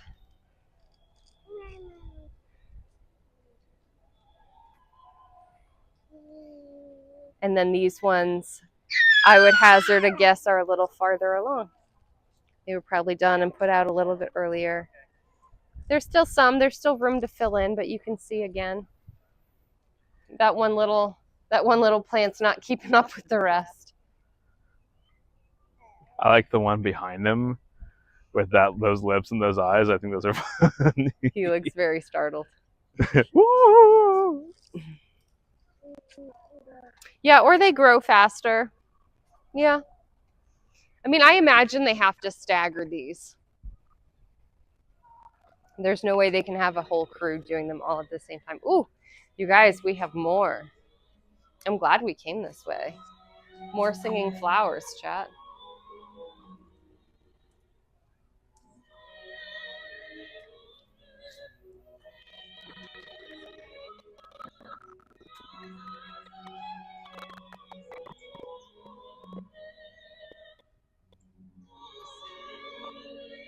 Have you seen any cicadas? We did a little cicada hunting a couple of nights ago. They're not a lot. We did find a few. We tried to mess around with them a little bit, see if we could get any of the males to hum, to do their mating call. But yeah, in Georgia where we are on sort of the tail edge of brood 19, the 13-year cicada brood.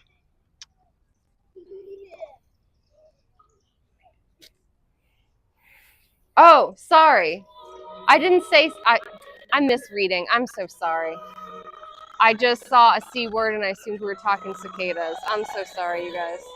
This is what happens to me when I'm tired, apparently. Hang on. Oh, we got one more sculpture and then we're going to trade back to Blint here. We've got one more.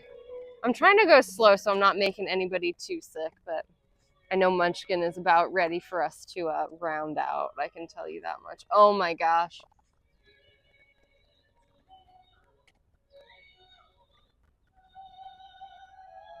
All right. And I'm going to just give you guys back to Blint here without spinning too much. And then do you know which way we're going for that yes, flower? It's all the way the exact opposite end. The trail that we went on down At the very beginning? Yeah. Okay. All right. Let's do it. The singing flower would make a great wow emote. It would. That's a hilarious looking flower.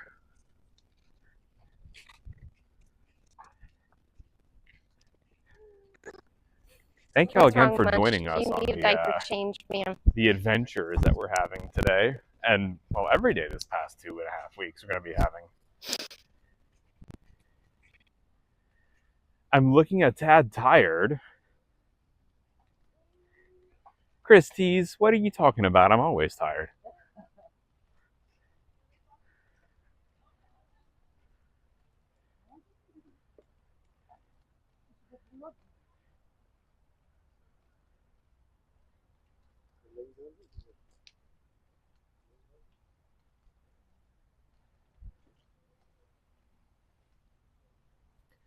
There's the Alice sculpture we saw earlier.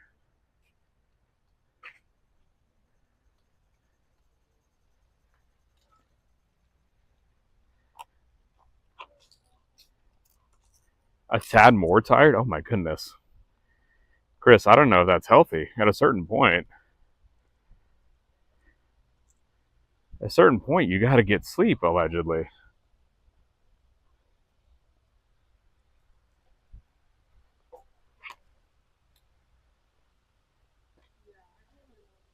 There's the glass sculpture. Thank you, Golkanak. Again, only made possible by y'all with that Partner Plus. We did put up a sub goal, chat, for the next 2 weeks because it's that 70-30 split. That just kind of covers the entrance fees to all these locations. So just so y'all know, that's why that sub goal is a little bit higher. It's not just for the week, it's for the 2.5 weeks to kind of cover, again, just the basics of the entrance fees. And, you know, if we do anything behind the scenes, it kind of covers those costs.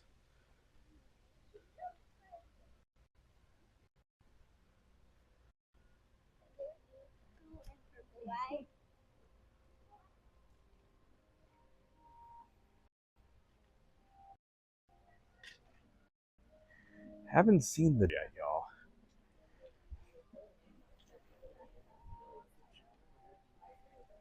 Sam, it's on the other side, so that's where we're going. That yellow one.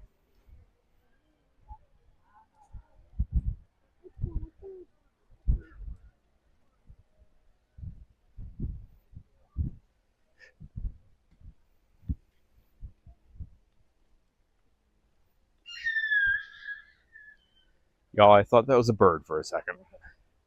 The munchkin bird. Yeah, that was a munchkin bird, not a bird of prey that just flew up above us or something.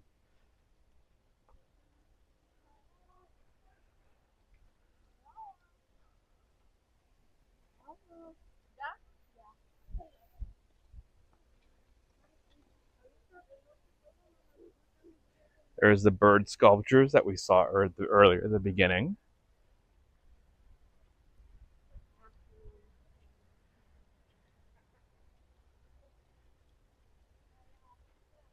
And this part of the park, y'all, is the one that I most remember. But my memory of this place is like 20 years ago, where there was barely any fauna growing. It was just, here's some concrete bridges and a few plants here and there, and it's really turned out beautiful.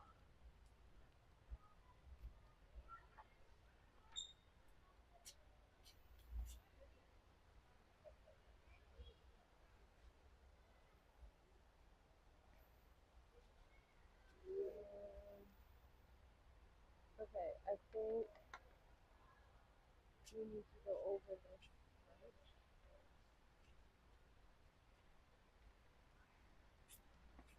All right, y'all, away we go.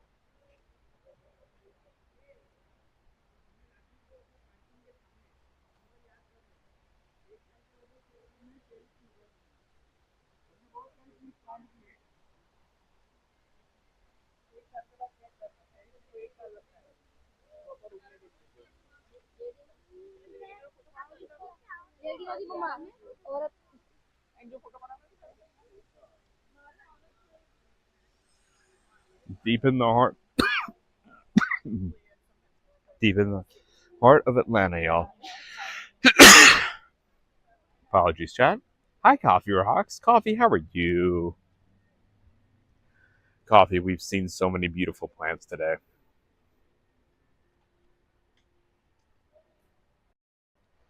We're on the hunt for a final plant. I don't remember what Lita said this one was. We're not hunting for a plant. What are we looking for? For the sculpture. I thought people wanted to see the sculpture. Which one are you looking for? The dog? No. Oh. The glass sculpture. Oh. The installation. The newest one. It was like 2022. Sorry, my mic's. I see. I think we can view it from here if you just want to end here. No. I think maybe, you know what would be cool to see is that Mother Earth one as we're rounding out for one last time.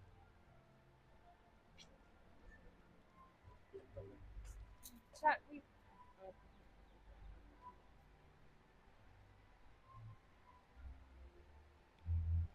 we go. I'm back. There we We go. walked right past it, and I don't know how we didn't see it. This is it from a distance. Oh, wow. Do we want to go up close and see it and round out there? Or do we want to go to the Mother Earth? I mean, I feel like we have to go to that thing.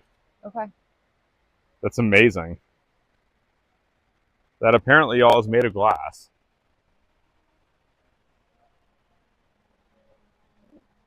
I would say probably the most famous glass blower of our time. He had a rotating exhibit here years ago, and it was just glass sculptures intermixing with the flowers. It was extraordinary. Nice. Danny says this botanical garden is huge. Thank you so much for taking us here. Thank you for coming with us. Yeah, this week has been crazy cool.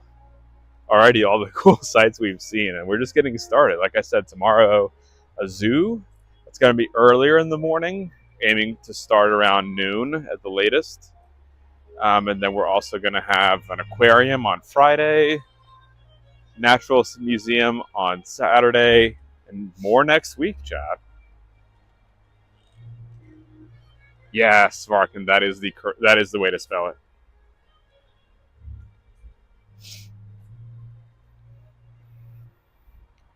Well, it's at least cooled off now. I don't feel so bad about the Munchkins fan running out of batteries. Yeah, I know Munchie. She heard me talking about her. Munchie y'all is waving at everyone.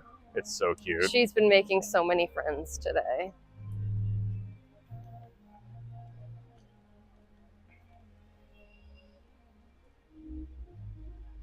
Yes, Professor Edmusa, the whale shark aquarium. That'll be on Friday. Hi, Jen. Jen's talking about herself in chat, Lita. Oh? Yeah, just saying gorgeous. Just self-reflecting here. I love right. it. I love the confidence. I love the positivity. It's FAX. Love the positivity. Here we want the Glade Garden.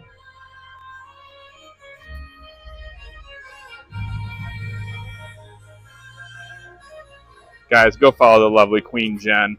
Just for that LMFAO comment right there, go follow her twice. We don't play that game here. Don't follow her twice, because then you'll accidentally unfollow, and nobody then go wants follow her that. 3 times. Yeah, 3 Just times to ensure. is fine. 3 times is fine. Yeah, we totally missed the zone, Leah. I know, when you were looping back up, I had said, don't we want to finish out this area? And you were like, no, we'll come back maybe. Oh, well, we did come back. Yeah. Chat. What did I tell you? We have the VOD. Look at the beautiful leaf on this. Just, whoa, it looks like electricity. Sorry, y'all. I know we're moving a little bit fast, but we're just kind of rounding out the stream because, Munchkin's fading a bit. I would like Munchkin to get tucked in. I think we'll swing by somewhere on our way and get some food, and I bet she'll just sleep in the car. What do you think, Munchkin? Although now she seems pretty excited about everything. So what do you think, Munch? Are you going to get a good rest in the car? What a sophisticated baby, you guys. She's hanging out at the botanical gardens, listening to all this classical music. Smike says she's going to need steak and potatoes. Probably. She does take after her dad, although she's a very good vegetable eater. I have yet to meet the vegetable that she will not eat. So she takes after me a little bit more in that respect. Valent has a few off-limits vegetables. It's really pretty.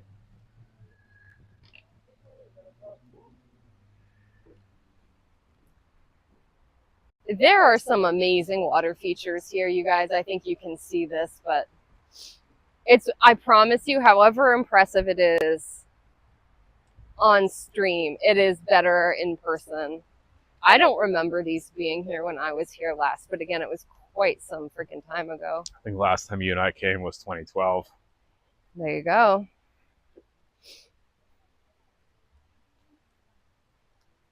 Yeah, I haven't been since. Well, we just don't make it down that often.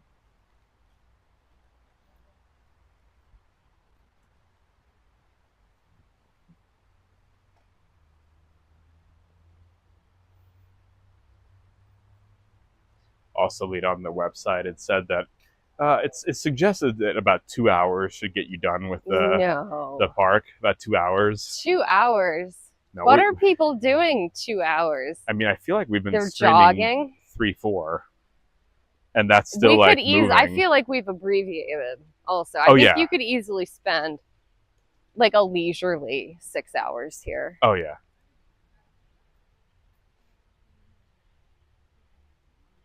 There it is, y'all. But, you know, guys, I guess normal people don't spend like a half an hour staring at a bumblebee's hind legs like a rude person. Let's get a view from the front this way with the reflection, and then we can go around the other side. And you can decide where you want to round it out. But here we go, you guys. We have another permanent installation of beautiful glass art. Dale Chihuly, for those of you who are keeping score. Interesting character. The first interview I ever saw him do, he was giving it from a bathtub. So, you know. But And that's all glass. yeah, it's all blown. It's hand-blown glass, all of it. Hand-blown in his studio. He does have a huge crew of people working for him, though. He has to approve every piece, but he does not necessarily hand blow every piece, because that would be properly bonkers. All right. That one needs some more water. Do you want to, where do you, Loop around. do you want to go up Like to just see this. okay, and then do you want to finish at the The Mother Earth. Mother I Earth? think that's a very apt place to end. Okay, that sounds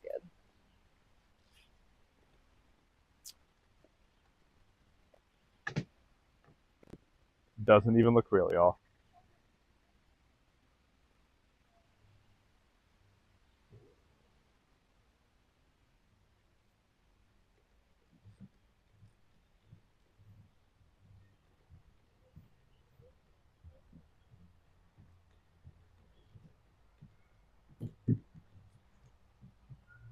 I thought something fell. Yep, it was just the sound of my footfall, I guess. That's so cool.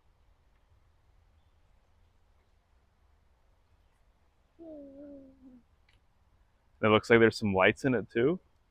Or are we just seeing reflections? No, I think it's just the reflection, the way it's blown. It has lights on it, and so the way it's blown, it picks up the light at different angles. That's very pretty. Why don't we, do you want to give folks a closer view? And then we're just going to go in and take a little peek here, chat. I did a little stint of glass blowing a long time ago when I was an artsy-fartsy person. And part of the classwork and curriculum was to study this gentleman's work right here, because like I said, I would suggest he's at least one of the most well-known modern glass blowers, most influential. These are probably at least 3 foot, maybe 4 foot long, varying.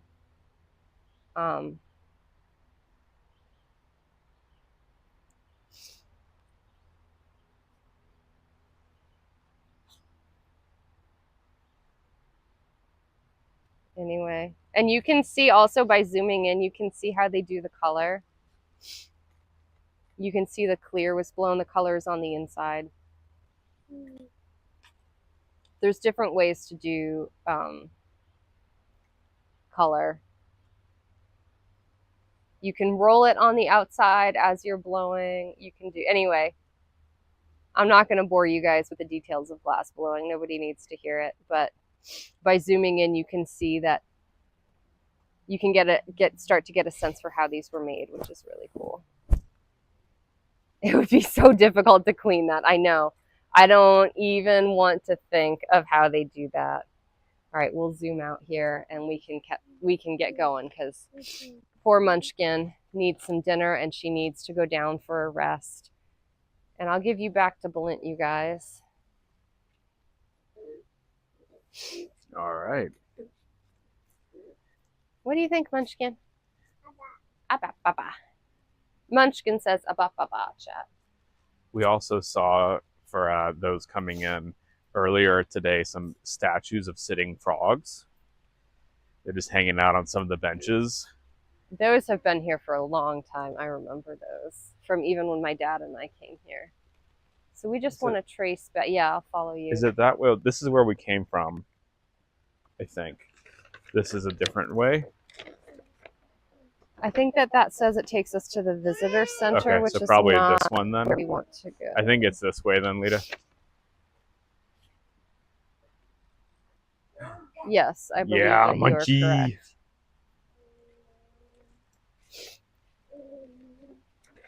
I know, Munch. We are on our way. We're going to get you some food. Some fancy food for a fancy baby, chat. Y'all, this baby eats avocado. She does. She eats papaya. I'm waiting for lychee nut to come in to find my way. Don't worry, Wegmans does not carry lychee nut. Actually, they do. It's just hilariously expensive. It's like $10 for a handful of lychee nut fruit. H Mart. Go to H Mart. They're priced the same way that grapes are, which is what civilized people pay for lychee fruit. Munch is very excited. I know.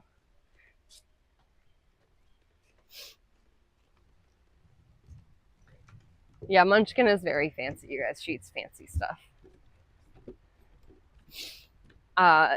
Was it last night? I think it was last night.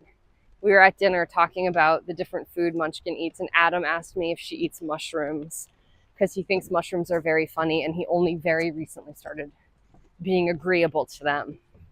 So he asked me if Munchkin likes mushrooms. And Blint's mom was like, oh, certainly they wouldn't have given her mushrooms. Like, why would they have given her? And I was like, oh no, I made her a mushroom lentil dish just a couple of weeks ago. She liked it just fine. And the look I got for feeding their grandchild lentils and mushrooms. Oh, I think they probably tried to put more pork on the plate at that point. Sam wanted to let you know that the avocados at Food City are 70 cents. Okay, well, I'm upset by this. Food City, I mean, like, that's not the worst price compared to where they are now. Food City used to be the place for avocado. When avocado was in season, like 5 for $1 was expensive. There were times where you could get them 10 for $1, Food City avocados. They'd be the price the same as lemons and limes. It would all be there 10 for $1. Like I said, in season, if they were feeling a little bold, maybe it'd be 5 for $1. But even on my very restricted college income, I could afford that. I ate avocados quite a bit. I was shocked when I moved away and saw how much people charge for avocados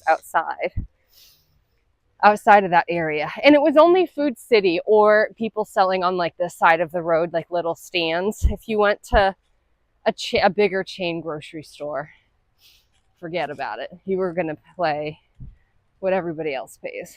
Sam says blame California because they're not trendy. Yeah. Also, Laura Gale says, I don't eat fungi.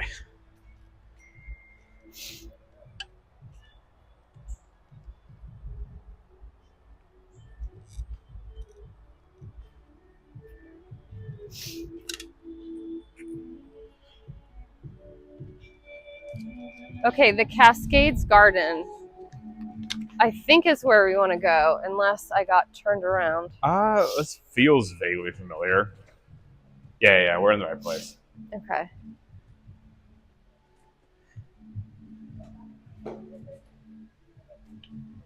Yeah, we're in the right place. Yes, okay. Excellent.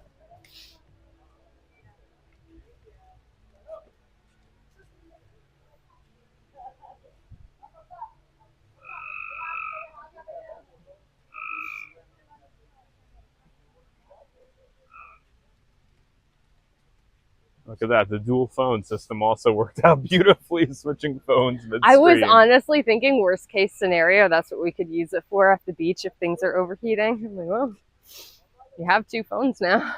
Unlimited data plans. And then the other one's actually charging because the battery pack had a built-in attachment. I just wouldn't be able to reach. Ah, okay.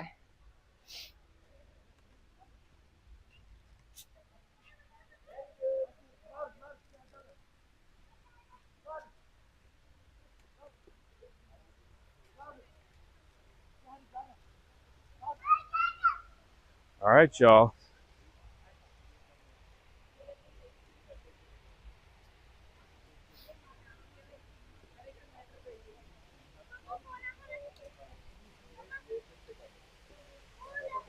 So There do you she want to is. remind the people what the schedule is, etc.? Yeah, there she is, y'all. That's the Mother Earth sculpture. So yeah, y'all, the schedule tomorrow will be live around noon at the latest, Lita-ish. At the latest. I'm hoping for earlier. Around noon from the zoo. We'll be checking out all kinds of animals, including the former habitat of the pandas. Weren't we aiming for like 10:30 tomorrow? Yeah, we'll see if we can start at 10:30. A little buffer there. Oh, Here, let's just turn around so people can. Here we go, chat. with the beautiful munchie. With the munchkin. Oh, she found the microphone. She did find the microphone, chat. So yeah, tomorrow will be the zoo. Friday will be around this time or maybe a little earlier from the aquarium. And by this time, I mean like 2 in the afternoon. Mm-hmm. Saturday will be around 1 or 2 p.m. from the, what kind of museum? Naturalist Museum. Naturalist Museum. And then we'll have more IRL programming next week for y'all from the beach, field collections, and more. So stay tuned for that. So yeah, thank you all for joining us today. With that, I'm going to go ahead and check on our raid target, make sure that she is still Gucci.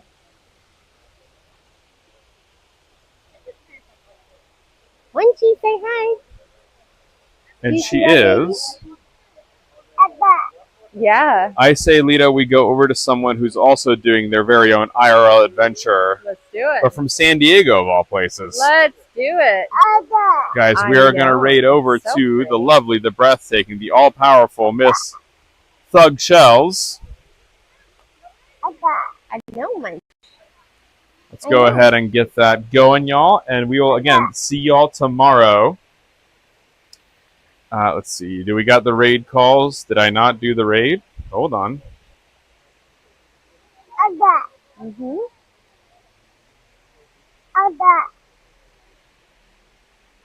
All right, hold on, y'all. I can't see I can't actually see the raid progress.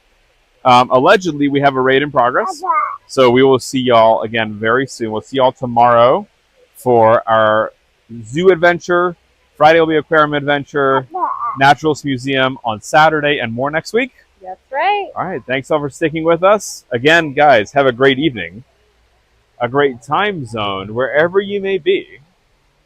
Good night, everybody.